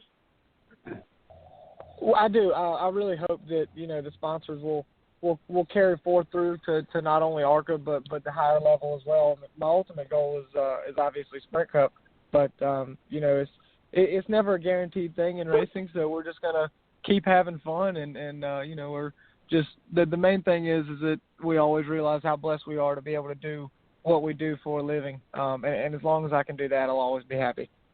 Right. Is I know your sponsor this week is Gree and Bosch, and I know Gree was on the car before. Is Gree somebody you bring with you in sponsorship, or is that something that Mason works out with? No, sir. That is something that comes with me. We were in negotiations with Gree for a while before Talladega, and then they also came on board for IRP as well as Pocono. And we're having a blast with them. We're putting together, or have already put together, greeracing.com, and they're starting a whole campaign around that. So it's really exciting. We're having a lot of fun, and I really can't thank Gree Cooling Products and Bosch and Cab Installers enough for everything they do. I mean, I get to live my dream, and it's all thanks to those guys. Now, did you have a product? I'm curious with the whole sponsor stuff. Like, it just fascinates me, especially the money they invest just for a race. And I know they get their bang for the buck, especially you being a Mason Mitchell Motorsports car. We're going to hear a lot. Well, the fans that are not going to be at the race are going to hear a lot about Gus Dean and Mason Mitchell Motorsports, and that 98 machine is going to get a lot of TV time. I'm going to see a lot of 98 anyway because I'm going to be there. But it just amazes me the money they invest into these races. Did you already have a relationship going into the season with them, or is this something that you formed with them during the season? No, it's something that we formed with them during the season. We raced Daytona with flying the Carrier flagship, and and that race obviously didn't turn out the way we wanted to, but and Carrier didn't really see a need to move forward. But the people agree. They believed in me enough to give me that second chance. And we went back to Talladega and then rivaled back the way I knew that we could. And Gree's had a lot of fun with it. I've had a lot of fun working with Gree, and it's a relationship that I see lasting for the foreseeable future in my career. And it's only good things to come. Tell you what, that's like night and day from Daytona to Talladega. For those who don't know, it was lap 1 or lap 2 that you and there happened to be the other Mason Mitchell Motorsports were all tangled up in something. It was lap 1 or 2, wasn't it? Yeah, we had just crossed the stripe for lap 2, I believe. Yeah. To go from that to see him in victory lane at Talladega, I tell you what, night and day, and literally night when it came to Talladega. It got called early because of darkness. But it is amazing that, one, how things can be different, throughout the season, but two, to see a company like that take a chance and knowing, okay, wasn't all his fault. His fault. I don't remember how the incident happened. I just remember both the Mason Mitchell Motorsports cars were involved with it. But we're going to go ahead and we're going to invest into Gus. We're going to go ahead and put our logo on that car. And, obviously they were rewarded greatly with the Talladega finish. So it's amazing how all that works. And it's cool that you got companies out there, because to sponsor is not something cheap. And I don't even want to begin to imagine or even ask how much that stuff costs. But I know it's not cheap by any stretch of the imagination. I'm not going to put the driver's name out there, but a driver that's been on the show quite a few times, it is not even, we're not even talking about ARCA Series. We're talking about a couple series below that, and we were in the conversation of sponsorship, and I know the kind of money that they were wanting. You're talking over $10,000 just for basically a local track race. So I can only imagine with the ARCA Series and how much that costs, especially with the TV exposure and everything else. And Friday night, no different. That race will be on TV as well. So I can only imagine, and it's really cool to see companies that are willing to take a chance in a young driver and invest that kind of money in you guys. Yes, sir. I mean, it's a very big commitment, and it's a chance on their part as well. But it's one of the more exciting venues that they can advertise their products and their companies in, and the racing fan is one of the most brand loyal fans in the country. So I definitely feel that it's worth it for those companies. So it's something that they wanted to take a chance on, and it paid off for them. It paid off for us, and we're just having a blast with it. That is very amazing, because when you talk about any other sport, you don't label, you don't put no brand to it. I'm a Browns fan, and I couldn't even tell you any of their key sponsors or who's involved with the Cleveland Browns. Same with the Ohio State Buckeyes, same with the Cleveland Indians. But when it comes to my personal favorite drivers, Danica Patrick's one of my favorite drivers. Of course, there was no question without a doubt when this all started that GoDaddy was who I was going to go through for our website and everything else. And most NASCAR fans are that way. Who they are loyal to is who the brands they're going to be loyal to. It would be a particular type of gas, a particular type of oil, particular phone service, whatever the case may be. If their driver's got it on their car, more than likely that's who they're going to support, the person that supports their driver. And it is amazing how that works and how the sponsorship works in NASCAR. Friday night, I want to wish you the best of luck. Hopefully you guys get everything dialed in.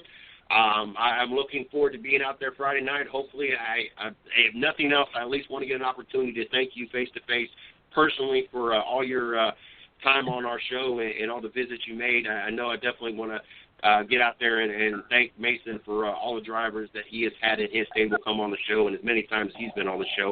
I want to wish you the best of luck on Friday night. As everybody knows, I make this very publicly known. As much as you guys come on the show, all those at Triple M, that's who I pull for first. So the 110 Nation will definitely be in your corner this weekend for this race. Definitely wish you the best of luck. Hopefully we get you back on maybe one more time before the season's out, maybe after everything is allowed to be public and we get to find out what's going on for 2017 as well. But you have a great night, and good luck Friday night. Thank you, sir. I really appreciate it, and thank you for having me on. Yes, sir. You have a great one. You, sir. You do the same. We'll see you Friday. Yes, sir. That's Gus Dean. We'll be driving the 98 Gree Bosch 98 Chevrolet for Mason Mitchell Motorsports. Make sure you guys check him out. Great driver. Definitely excited about being out there Friday night. And he mentioned his PR Chris Knight. I'm also supposed to meet up with him. I've already been in contact with him. I tell you what, we talked about the Shorty and myself. We were trying to game plan when we're leaving and everything else, and Miss Lee's trying to game plan with me as well, so we can get things lined up. So it's easier to get up with everybody. And originally it was okay. I'm going to work 5 to 8. Get up at 4:30 Friday morning, work 5 to 8, go home, get shower, get this, get that. Get on the road 10 o'clock, whatever the case may be. And then I looked at the time, and it's like just short, and it's like 8 hours and 40-minute drive to Kentucky, which it just blows my mind that it takes me like 7.5 hours to get to the state above. But just because of the back roads that you got to go through Kentucky, it's not all going to plus 77 on the turnpike, so I get to fly up that road and everything else. And it wasn't always that way. It used to be 9.5, almost 10 hours to get home. But they've rerouted it and bypassed a lot of small towns and opened it from 1 lane to 2 lanes on each side. So basically, instead of a 2-lane road, 4-lane road, a lot of things that they've changed up and has made my trip, to go home a lot quicker, which makes me why that I don't go home more than I do. Unfortunately, last time I went home was the last time I went to Kentucky. But I got looking at it, 8 hours, 40 minutes. We'll probably make it there in about 8 hours or so, roughly. And I was like, you know what, that's not going to work.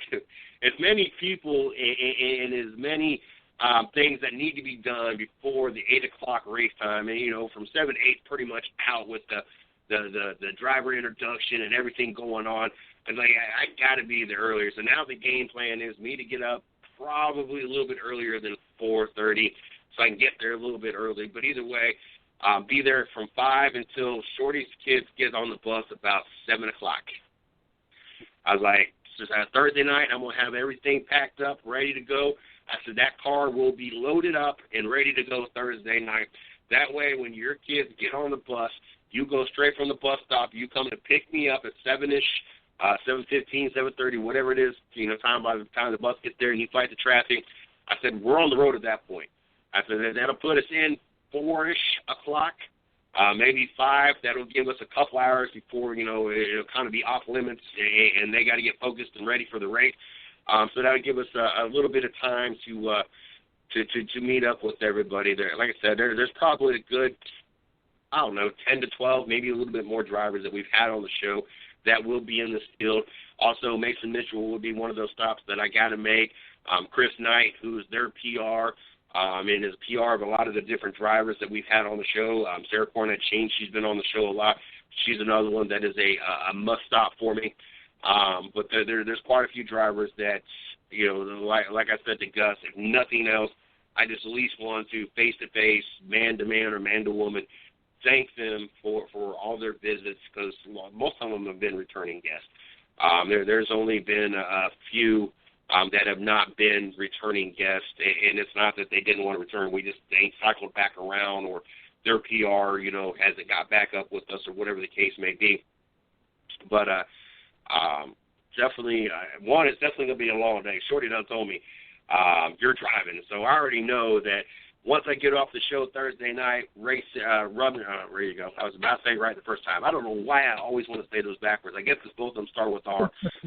Tomorrow night, racing with Big Sweat, 9 o'clock. As soon as I get done with that show, it is get everything packed, get it set up by the door. That way when Shorty gets home, all she got to do is pack up. I'm going to hit the bed. And I know 4:30 is going to come real quick, and then it's 2 hours of work, and then it's hit the road. And for some reason, I'm not the most enthusiastic driver that I once was. When I was in the military, and I'm getting ready to get you in here, Shannon. When I was in the military, remind you, this was back when it was 9.5 hours to get home every weekend. It didn't matter if it was a regular weekend, not a 3-day, not a 4-day, regular weekend. It didn't matter if we had 5, because every Friday night it was either 5 o'clock or 6 o'clock, depending on the week and what was going on. Closeout formation. So it could be 5 o'clock or it could be 6 o'clock. We would do the closeout formation. Me and there was a guy that lived in Columbus, Ohio, or right outside Columbus, Ohio. Nelsonville, I believe was the city that he was from. It was right out of Columbus, Ohio. And then there was a buddy that lived in Gary, Indiana, that a lot of times he just stayed and hung out with me and my family. If not, either we met at the border or I would take him home, which made life even rougher because it was an hour and a half more there and another hour and a half back. So we would all rush, go upstairs, get changed, grab what we were going to grab, and be on the road. And we wouldn't get in until about 3 or 4 o'clock on Saturday morning, unless I took them to Indiana. Then it was 7 o'clock in Saturday morning. We might get an hour or two nap. More than likely, we wouldn't nap. We would go all day long, hang out with everybody, do what we wanted to do, party all night Saturday night. We would go ahead and get some sleep. By noon, 1 o'clock, we were all meeting back up, and either the guy from Indiana would meet me in my hometown, or we would just leave my hometown. We would pick up the guy from Columbus on our way back, and we would head back. Then it got to the point where I was making a lot of these trips by myself. Didn't bother me. I got to go home every weekend. And go from that going, I was traveling every single weekend, sometimes by myself, sometimes with a partner, and most of the time doing most of the driving, to now it's like pulling teeth, where we go. God, where did we just go? Bristol. That was a 4.5-hour drive, and that was just like excruciating to me. Not going to Bristol, but that 4.5-hour drive. Now, granted, it was one of those things where I got up 4:30 that morning, and we didn't get home till 3:45 the next morning, so I was up almost 24 hours straight and trying to drive. But I'm not big in the whole driving thing, long distance anymore.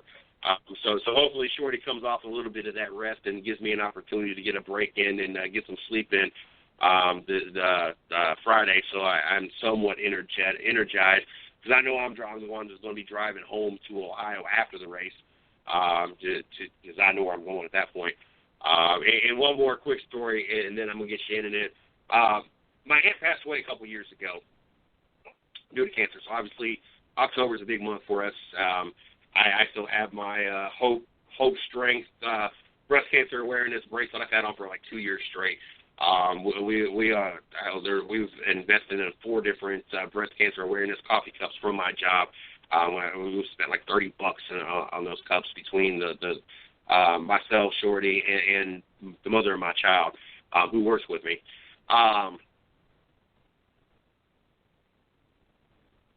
When we got done with the funeral, this was a couple years back. We got done with the funeral. We went home that Saturday, whatever night it was. I won't say it was a Saturday night. It seems like it was. Whatever night it was, we went back to my mom's home, back into Ohio. My aunt was from Kentucky, and we decided we was going to go up there, spend the night, have a little family time before we went back to North Carolina. And we got into Cincinnati. We crossed over the border and got into Cincinnati. Now, at that time, you're looking about 3 years ago, that put my son like 7. He's getting ready to turn 10 in a week from today, as a matter of fact. And so he's 7. Cincinnati at this point now is the biggest city he has ever seen. And you should have seen it. It's like, we get into Cincinnati, he's like, wow. It's like we're in America. Like, it was just the funniest thing I had ever. Like, I had never anybody so amazed by Cincinnati in my life. Here I can't stand the Bengals. Here I can't stand the Reds. And my son thinks that Cincinnati is just like the biggest thing he's ever seen. So every time I talk about going through Cincinnati, like we'll be going from the race, that's the thing that always plays in my mind. It played in my mind last year when we went through Cincinnati after the race and back and forth both times, and it'll be the same thing that plays through my mind both times this weekend as well. Without any further delay, though, let's go ahead and get Shannon in the show. Shannon's a writer over here at the 110 Nation Sports, or the 110 Nation, there we go.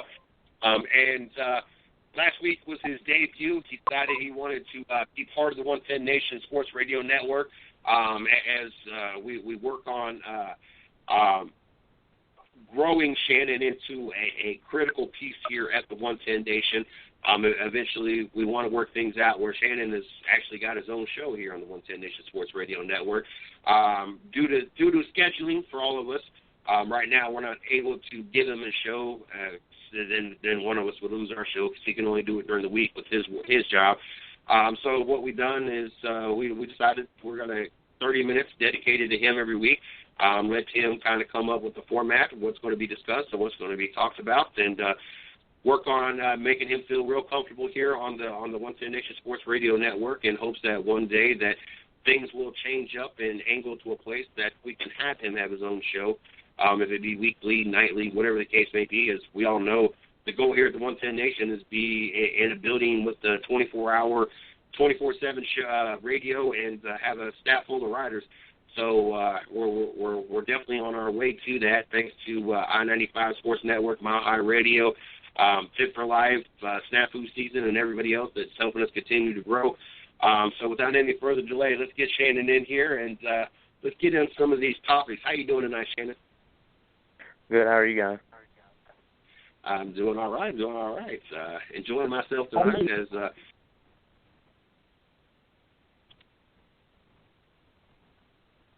you there, Mike?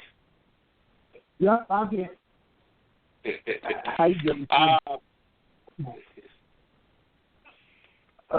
What you got on the list of topics for us tonight, Shannon? Well, I thought that we could start off by every week, I'm probably maybe one of the only NASCAR fans that do this, but it's important to me about the state of the sport. So every about Tuesday, I go on Jay Sky's website and look at the TV ratings. And the TV ratings from last week, it surprised me because of all the build-up to the chase. I thought that they were going to have great crowds. They did have a good crowd Sunday. And I thought that they were going to, blow TV ratings out of the water from last year just because of this is probably one of the most competitive chases we've ever seen.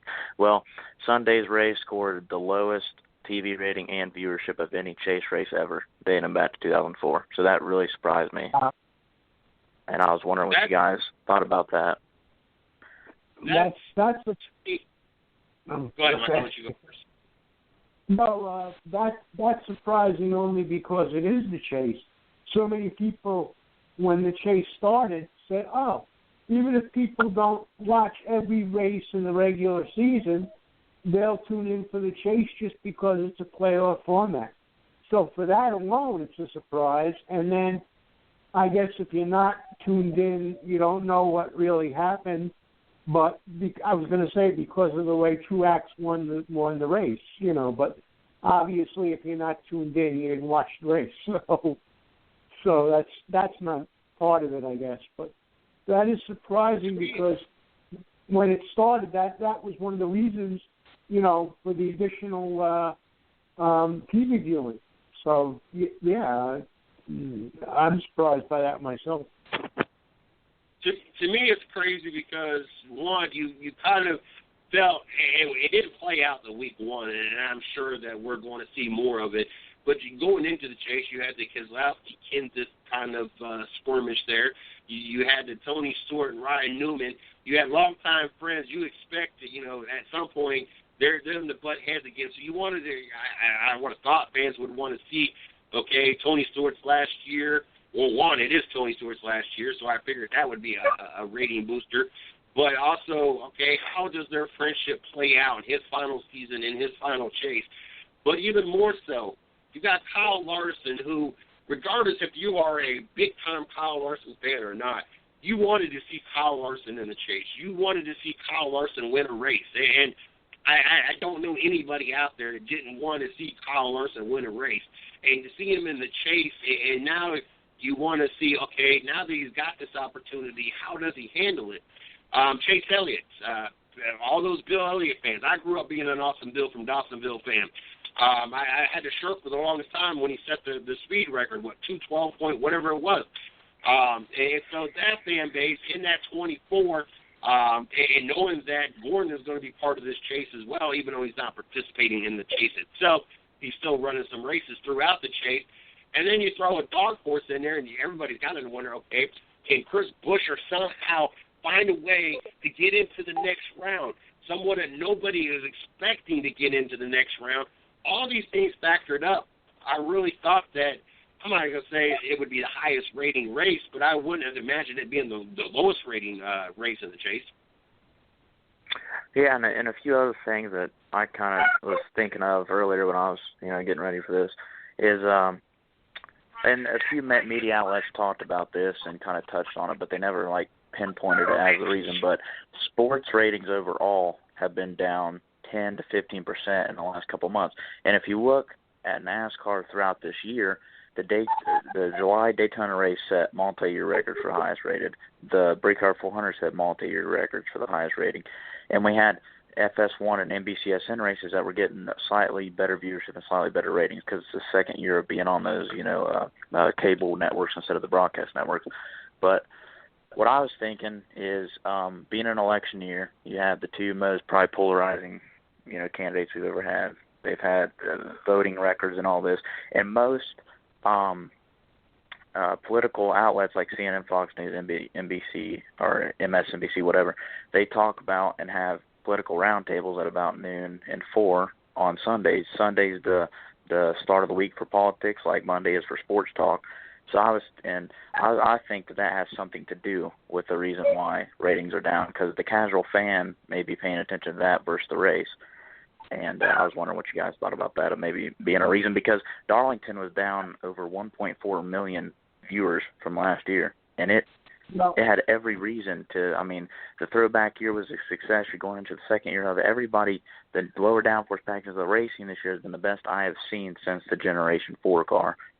So I thought that, I thought people would watch it and watch more of it. But so far this year, and since Brown, Kentucky, they haven't. And maybe you can pinpoint to Dale Jr. leaving for the season, or not being on a race for the season. Maybe the car failed post-race inspection. People don't want to deal with that or whatever. But I kind of thought that, okay, NASCAR is going to gain this momentum. We're just going to see more and more over this year and years to come. But so far, it's looking like that they're going to have to come up with even more ideas of how to attract more fans or bring the old ones back. Well, I got two things on what you just said, and I was going back to like the Olympics. Now, when the Olympics started, and this year especially, like after, not at the beginning of the season with Daytona and everything else, but I know on the threads that we run on Steve's page, CJ, too, Steve's group, we had so many changes in the channels, okay?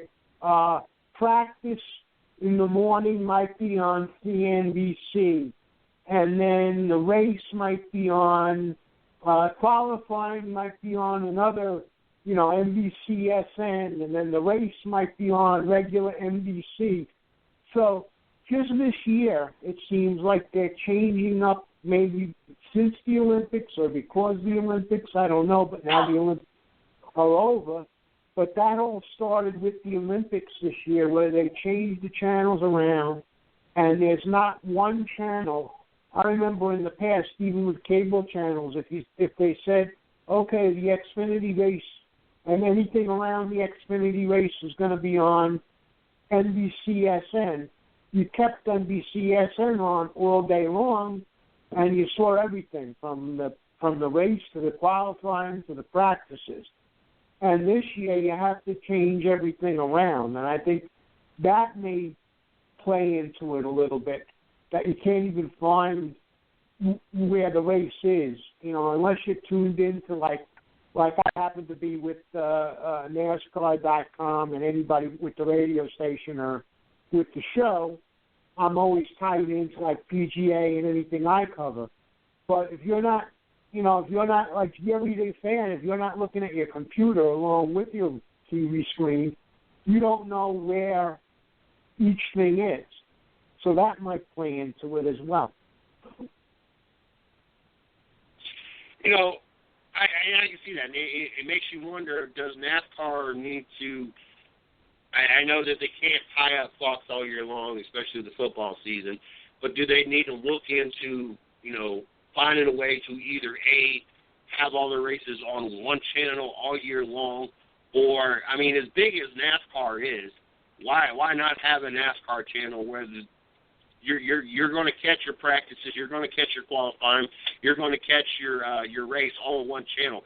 If the WWE can have their own channel, why cannot NASCAR have their own channel, especially when you got the Sprint Cup Series, the Xfinity Series, the Truck Series, the ARCA Series, the K&N Pro Series, and the sponsors that come behind it. There's too much going on in NASCAR that they cannot either, A, get a single channel, or B, make it at least more simple for the fans to find it versus, okay, 1 week you're on Fox, another week you're on Fox Sports 1, another week you're on NBC, then throw in, we used to have, TNN or TNT, one of them, and EST at different points in time, too, and ABC.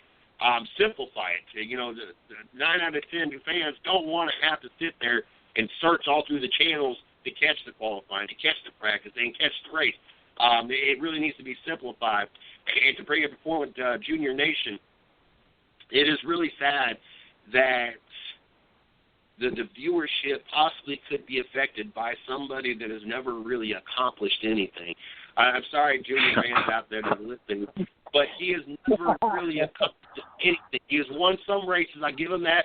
And I give him a lot of credit coming into, you know, the last few years in that 88 car has actually been a serious contender. What was it, a few years ago? If you wouldn't have had the concussion thing a few years ago, I think he was in the lead in the points or second in the points when he took the 2 races and stepped out because of the concussion. And I'll be the first to admit to anybody, I've never had the opportunity to be in there in Tony Stewart, and hopefully I'll be at Homestead and get Tony an opportunity to be in the media center when Tony Stewart says his farewell to the press.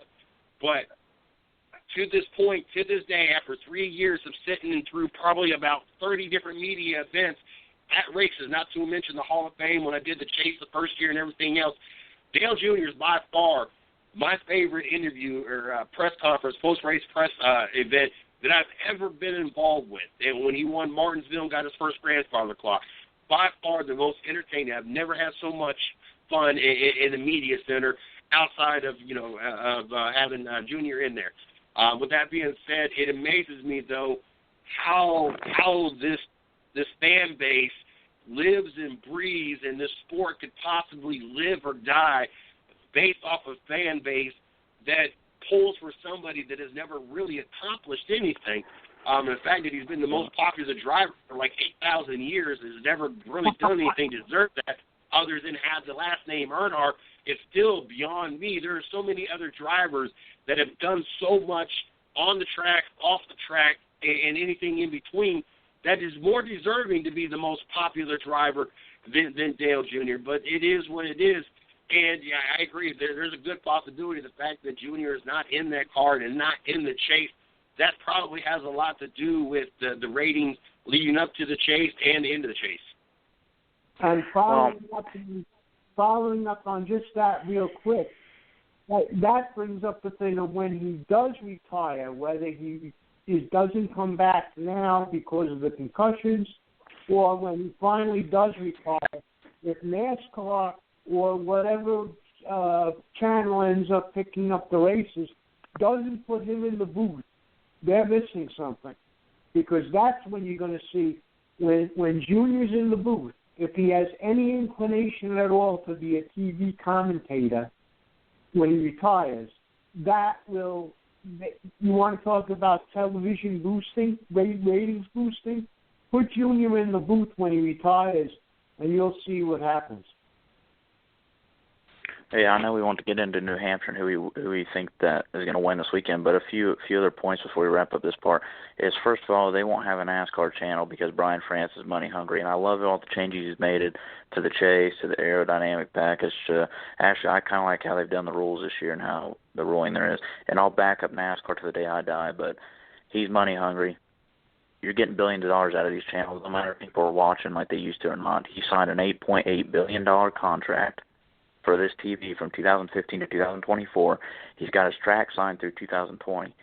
So they're money hungry there. Two, when Junior retires, Brian France better send him a fruit basket or get on his knees or something and beg him to come back, because that is going to take some viewership down. And I agree that I personally think that Dale Jr. is the most overrated driver in NASCAR since probably Casey Atwood. But that's just what I think. I don't think he's accomplished nothing. He's got a few Daytona 500 wins, but he's probably been in the fastest car in the garage when he's done those wins. He's won his races that he won in 2014. Pocono, strategy put him up there. You better thank Letard for all three of those wins other than Daytona. Strategy put him up front with the chance to win all three of those races. But I do agree that I thought people would want to – I'm a diehard Kyle Larson fan, and I thought people would want to see him race in the chase because – and even if you don't like how he drives, wait till he messes up. He messes up more than anybody. Wait till he messes up. That's entertainment. Or wait till he has his bad luck like Sunday, the tire. I mean, that's drama. But I agree. I personally think that NASCAR did a smart thing of signing their TV contract in 2015, knowing that the ratings were going down, knowing that this trend might continue. This gives them 10 years, 8 years now, to get viewers back, get people to the track again, get everything, gain some momentum. So I think we'll start seeing ratings go back up in about 3 or 4 years. Once you see young drivers like Elliott start winning more races, or win his first race and win more, Dillon, Blaney, Larson win more, you'll start seeing Eric Jones, all those guys. I think then the older guys retire off slowly. This isn't good that you have Gordon retire 1 year, Stewart retire the next, and then a possibility of Junior retiring in the off-season because of concussion. I don't think it'll happen, but there's always a possibility with an injury. That's 3 of your sport's biggest stars may be gone in a 2-year span. I mean, any sport that's star-based. I mean, heck, I know you're big on golf. Tiger Woods, when he left and he went downhill golf, I mean, the ratings are really down on golf. So yeah. Dale Jr. is our Tiger Woods. I mean, he may not be as good as Tiger Woods or accomplished as much, but he's our Tiger Woods popularity-wise. But I think that the popularity will go back up sooner or later. But they're just going to have to gain some momentum back. No, but there's a lot of talk about, who's in the booth like now. Like who's against, there are a lot of people that are against DW and everything else. I'm just saying whether it's next year because of the concussions that he decides to hang him up, or whenever he does retire, if they don't put him in the booth, either NASCAR or the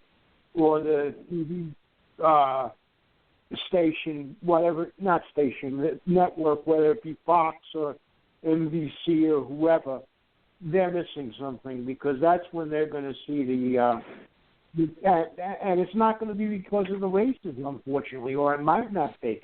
It might, for the same reason the fans will tune in to watch Junior now, they'll tune in to hear him speak about the race and not even probably, I won't say not care at all, but could care less probably about who wins and loses. If you're a Dale Jr. fan, you just want to, fixate on him or whatever. For the same reason that we're talking about, whether he drives and doesn't win, or whether he wins or loses and he's on the track now, doesn't seem to matter. So I think they tune in just to see Dale or listen to Dale Jr. in the booth.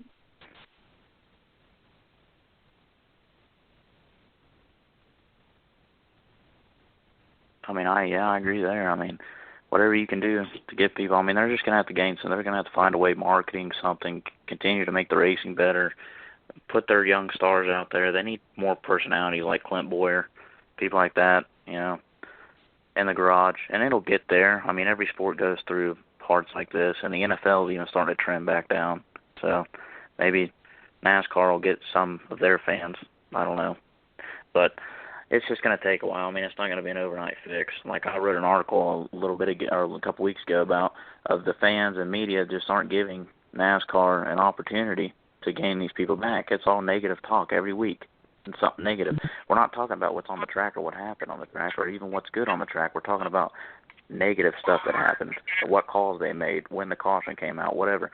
Like fans and media, not all media, but some, just need to give NASCAR a few years, maybe 5 years, maybe even a decade to get back to momentum. It took IndyCar 15 years from their split with CART to come back to some type of relevancy. So it may take that long for NASCAR to get to get back to having 5-6 million people watching at home and having 80,000 people in the stands. Right. But it's interesting that, I was around when Dale Sr. died, and I don't remember. Yes, it was, everybody was upset, and, obviously there's still people that ride around with the 3 on their truck or anything and so forth. But I don't remember this kind of like Dale Jr. now. I don't really remember. Yes, everybody was upset about Dale Sr. and what happened, but you don't, years down the road, you don't see it, affect having that much of an impact now. Once in a while, it's mentioned, and every anniversary of it, of course, but the whole Earnhardt thing just blows me away sometimes, like CJ. I just can't, I don't get it. I don't get it. If another driver had so few wins between wins, I won't say few wins, but situation between wins, you would see them, fans either drop off their bandwagon, or, like, okay, forget about it, But with Dale Jr., it doesn't matter what he does. CJ and I have had this discussion. There is nothing.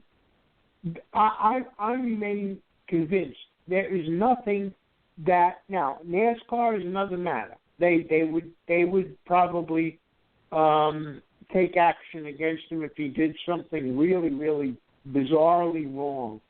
But I don't think there's one thing, I'm being slightly facetious here, short of murder, that Dale Jr. could do that would turn the fans off to him.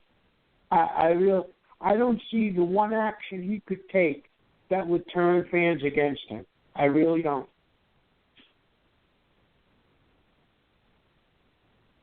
I agree. I mean, it's just... We got...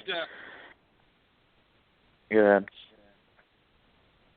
We got New Hampshire coming up next weekend. I'm curious to know what your guys' thoughts are. What driver in this chase that is going to stick out? Which driver outside of this chase that is going to stick out and possibly win?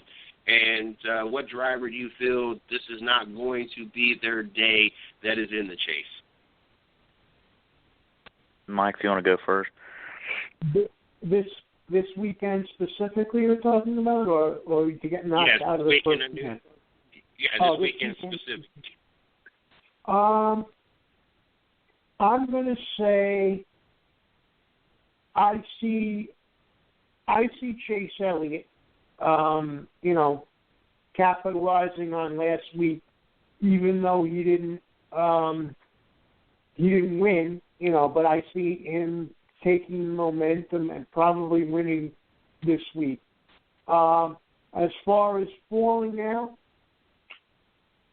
I'm not totally sold on Austin Dillon. And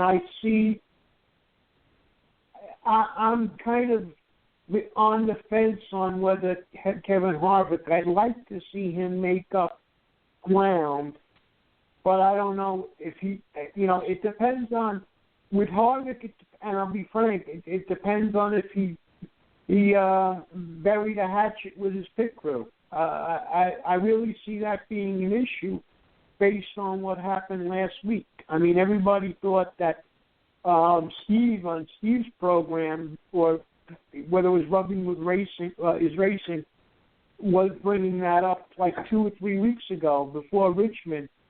What effect would that have? And we saw the effect last week, I think. And I'd like to see him make up ground. I see Austin Dillon being like out this week as far as not doing well.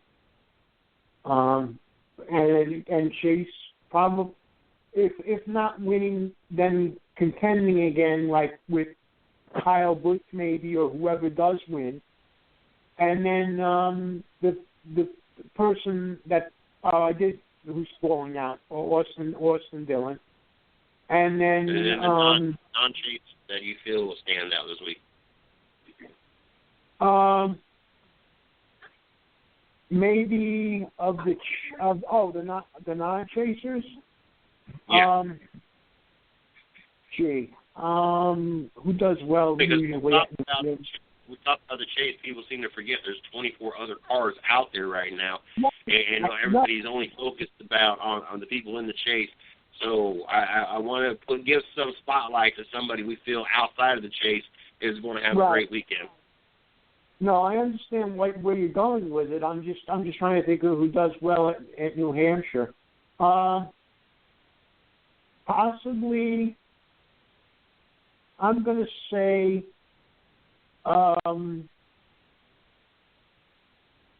Ryan Newman, just to take a guess. A surprise. I'll say,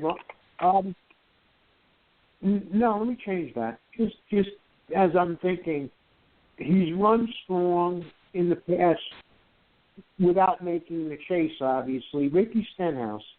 I'm going to say Ricky Stenhouse, just on a win. Wow, you're really going out on a limb and saying he's going to have a good weekend. Yeah, that's the nature of it, I guess. But we'll see what happens.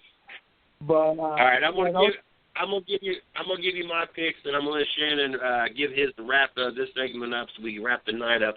I'm gonna agree with you, Chase Elliott. After the weekend we saw last weekend, I would not be surprised if Chase Elliott gets a win before this year's out. So yes, I would not be surprised if he wins a race in the chase. I think that he will be one of the, if not the most impressive chaser this weekend. He's getting closer and closer. It's got to happen. But then again, we said that about Kyle Larson his rookie year, and we saw how long it took him. But I'm going to stick with that. I think Chase Elliott, person that's going to have a bad day, I agree as well. I think Austin Dillon, I think that we might see Chris Buescher actually be ahead of him in this chase after this race. I don't know, just something about Austin Dillon that just doesn't go hand in hand with me in chasing championship or anything. Non-chaser, I'm going to go with Ryan Blaney. Fourth place finish last week. We really don't have a solid foundation on him in New Hampshire, this being his rookie year. But I tell you what, being affiliated with Penske, driving that 21 Wood Brothers car, he's already had a really, really, really good season so far as a rookie in that car. I expect that to continue throughout the chase. I think Ryan Blaney will be someone that we'll be talking about that's not part of the chase after New Hampshire.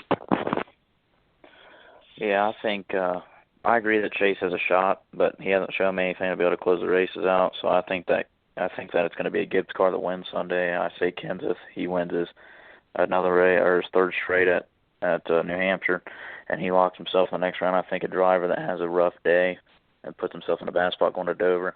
I think Austin Dillon, but he's just consistent 11th place getting by. So I think that he'll do that again. But I think that Harvick has more issues, and he puts himself into a must-win again at Dover. As for a non-chaser, I think Alex Bowman. I mean, he's had 3 top 10 cars when he's run this year. So I believe he's in the car this weekend, if I'm not mistaken.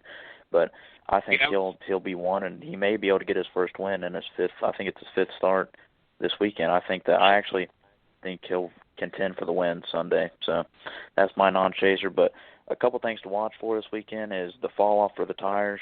That's going to be a big issue whether you take 4 at the end or stay out. Chase drivers will have trouble. 6 guys in 2014, I believe 4 guys finished 20th or worse at New Hampshire the last 2 years. So I think something like that happens Sunday. And that was the only reason I didn't pick Alex Bowman. I wasn't sure if it was his turn or Jeff Gordon's turn this weekend in that car. But I tell you what, it is amazing because of Junior Johnson. Wow. Dale Jr., really old school. It's amazing how, I about said it again, Dale Jr. gets out of the car, and we talk about Alex Bowman. I think we've talked more about Alex Bowman this latter part of the year because of him stepping in and substituting, and we probably talked about Alex Bowman, period, in his lifetime. So, obviously making the most of the opportunity with those great finishes, I do agree. A lot of great finishes if he's in the car. Yes, there's a good possibility we'll be talking about him versus Ryan Blaney. I just wasn't sure who was going to be in the car this week. And it makes you wonder what if anybody has seen anything out of Alex Bowman, and when he's had the opportunity in a car. I believe he drove the 23 Dr. Pepper car before, if I'm not mistaken. You guys can correct me if I'm wrong. But a car that was not up to, what, he needed to be in to be competitive. You put him in a competitive car, he's performing really good and is putting great finishes and great races together. It makes you wonder if there's anybody out there that has, an open ride coming up next year that is, got a ride that is a good ride, not a lower funded team, but a good ride. If he'll get that call, he'll get that opportunity since he shows that in the right equipment, he can be a top 10 driver. No, CJ, I happen to know this. Bowman was a regular driver in the 7 before Reagan Smith was for Tommy Baldwin Jr. He drove for Tommy last year, I believe, and before Reagan Smith running the second part. And then all of a sudden, like you say, he goes in the 88, and here we go, you know. And he was racing every week for Tommy Baldwin, and you heard his name, I don't know, 3 times all year, you know. And now he's in the 88, and we're talking about him every time he gets in the car. Well, one of the reasons why we heard of him is because the car was on fire at New Hampshire. Other than that, we really didn't hear about him last year. Yeah, definitely. But I swore he drove in the. He also drove for the BK Racing as well. Okay, so it was a split season. All right, I thought he was in. Well, he did Tommy Baldwin and that was the Daytona 500. That's the only ones they featured. I'm not sure. I swore he was in the 23 car as well. I could be wrong with that. I don't think he had just one. In 2014, tested for BK, ran for BK, the 83 car. Yes, he announced his hiring for the number 23 car for 2014. Ran a full season in NASCAR, Rookie of the Year. And then I think after that's probably when he went to Tommy Baldwin, in 2015 in the number 7. So, he was in the 23 car first, then went to the number 7. I didn't realize he went over the number 7. I just thought he was in the 23 car. Shannon, I want to thank you greatly, not only for coming on the show and being part of the Wednesday night show, but also for everything you do for the 110 Nation, helping promote the 110 Nation, helping with the social media, the articles, everything that you do. Definitely have been a key part of helping us grow. Hopefully we keep you around for a very long time, and eventually we get to the goal that we all want to get, and this be our careers, our I don't even like calling it a career because I don't feel this is a job. I feel this is just an opportunity, a blessing to do what we truly love doing. But definitely want to thank you for everything we're doing. Got a lot of things in the works, and hopefully you're a part of that, and hopefully we get you on the road and get you into some of these events as well. But I want to thank you personally, and maybe one of these times in my trips to Ohio, we'll be able to actually sit down and I can thank you personally as well and chat and discuss some things or whatnot. But you enjoy the rest of your night. Looking forward to seeing what you got coming out next. Looking forward to next Wednesday night, and you enjoy the rest of your night. Yeah, no problem with that. And just everybody stick around because there's a lot of good things with everybody at the 110 Nation. So you guys have a good night, too, and thanks for having me on. I look forward to next week. No problem. Yes, sir. Another great show, Mike. Holy Toledo Batman. It was Wednesday night. It's hump day. And that means, unfortunately, this is the last night of the week for the 110 Nation Sports Show. But no fear. The 110 Nation Sports Radio Network is not done. We got Racing with Big Sweat tomorrow night, 9 p.m. If you don't know Steve Big Sweat Billmeyer, you need to tune in. If you know the names of Jimmy Johnson, do you know the name Tim Richmond, Jeff Goldine, Timothy Peters? Those are some of the people he's either put in their car for the first time, crew chief, or pit crewed with. Yes, he's been around some of the biggest names in NASCAR. Have you ever watched Days of Thunder? I don't know about you, but that's personally one of my favorite sports movies all time. Yes, he had a great big deal part of putting that movie together. That's what we're talking about for Thursday nights. Him and Chris, Yellow Caution Flag Creighton, have a great show Thursday night. Talk to local drivers. Make sure you guys tune in. Friday nights, your very own right here, Mike Perricone hosts Hot Laps with Stats. Kicks off at 8 o'clock. Mike has a lot of great drivers and people affiliated with racing. 2 hours long, great entertainment, great learning show. I get to learn something new every single show. Excuse me. Make sure you guys tune into that as well. Saturday, we happen to rebroadcast here. So we have some shows we get to syndicate over here. The Happy Hour Garage, the ladies do a wonderful job, have a lot of interesting and great guests in the NASCAR world. Show kicks off at noon on Sunday. And then normally we like to wrap things up. Last week I had something going on. I don't know why I didn't. I was deadbeat tired after not getting no sleep. After I got back at 3:45 in the morning from Florence after being up almost 24 hours, then I had to go to work, and then I had kids, and it was every hour or 2 hours on the dot I was being woken up on the couch. But normally we have Sunday night. my final thoughts for Mr. CJ Sports. Now, this Sunday night. But this Sunday night, we will be traveling back from Ohio, so more than likely we will not be back in time to have the show this Sunday night. But normally Sunday nights, 8 p.m., my final thoughts from Mr. CJ Sports right here on the 110 Nation Sports Radio Network. And we all back at it again next week. Make sure you guys check us out on Facebook, my personal fan page, Mr. CJ Sports, the 110 Nation fan page, 110 Nation Sports, Mike's fan page, Hot Laps with Stats. Also check us out on Twitter, at 110 Nation. You can follow me at CJ Sports 1. You can follow Mike at Stats108. Also, check out our site, www.the110nationsports.com. Find out what's going on and what we got coming out over there on the 110nationsports.com site.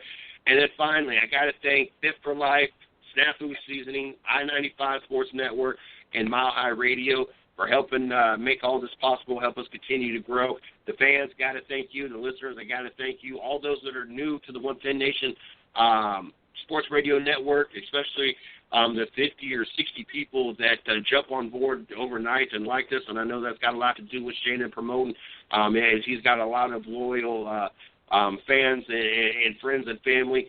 I welcome you guys in. Just a month ago, we were sitting at 865, and we've been there like 6 months. We're rapidly creeping up on 1,200. That tells you how much we've grown over the last month or so. Love seeing that. Hope we continue to grow. I get to see the numbers of the site. I get to see the numbers of the show. We were continuously growing. With that being said, if you're interested in joining the 110 Nation, there is always a spot for someone who wants to write, come on the show, work behind the scenes with social media, marketing, PR, whatever the case may be. Eventually, we're going to be in that building. Eventually, we're going to be on 24/7. Eventually, we're going to have a whole staff of writers. It's good. It's better to get in while you can get in before it's too late and we can't get you in. So if you want to be part of the 110 Nation, hit me at MrCJSports@gmail.com. Same thing goes for those out there that work for companies and looking for someone to marketing up or become a marketing partner with. I'm one of those guys. I'm a firm believer. You help us get to the ultimate goal, I take care of you. In other words, you get on board now and help us financially make this possible and become a marketing partner. When we're in that building, when we're on 24/7, and we have not hundreds of thousands every month listening into the 110 Nation Sports Show or the 110 Nation Sports Radio Network, but we have millions, I guarantee I take care of you. I guarantee you what you're paying and what the arrangement is now, your arrangement is going to be the same then, no matter how big we get. You want to get on board in that, and that sounds like a good deal to you, once again, hit me up, MrCJSports@gmail.com. Tomorrow night, 9 p.m., Racing with Big Sweat. Make sure you guys are here. If you're going to be out at the Kentucky Speedway this Friday and Saturday night, let me know. Shorty and myself would love to have the opportunity to meet up with you before the race, and thank you for being part of the 110 Nation. Thank you for listening in. Thank you for reading the articles, whatever the case may be, and just have an opportunity to shoot the breeze with you. Just let me know. You got a way to get a hold of me at CJ Sports 1 on Facebook, Mr. CJ Sports, 110 Nation Sports at 110 Nation, Mr. CJ Sports @gmail.com. Multiple ways to get a hold of me. All you got to do is get up with me. We'd love to have an opportunity to talk to you. You guys have a great night. We'll be talking to you soon. Till then.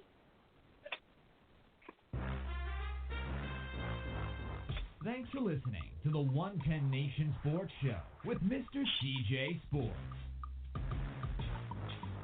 You are a part of the 110 Nation, so be sure to visit the110nation.com for everything related to the show.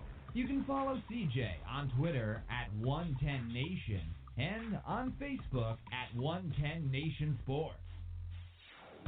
Until next time.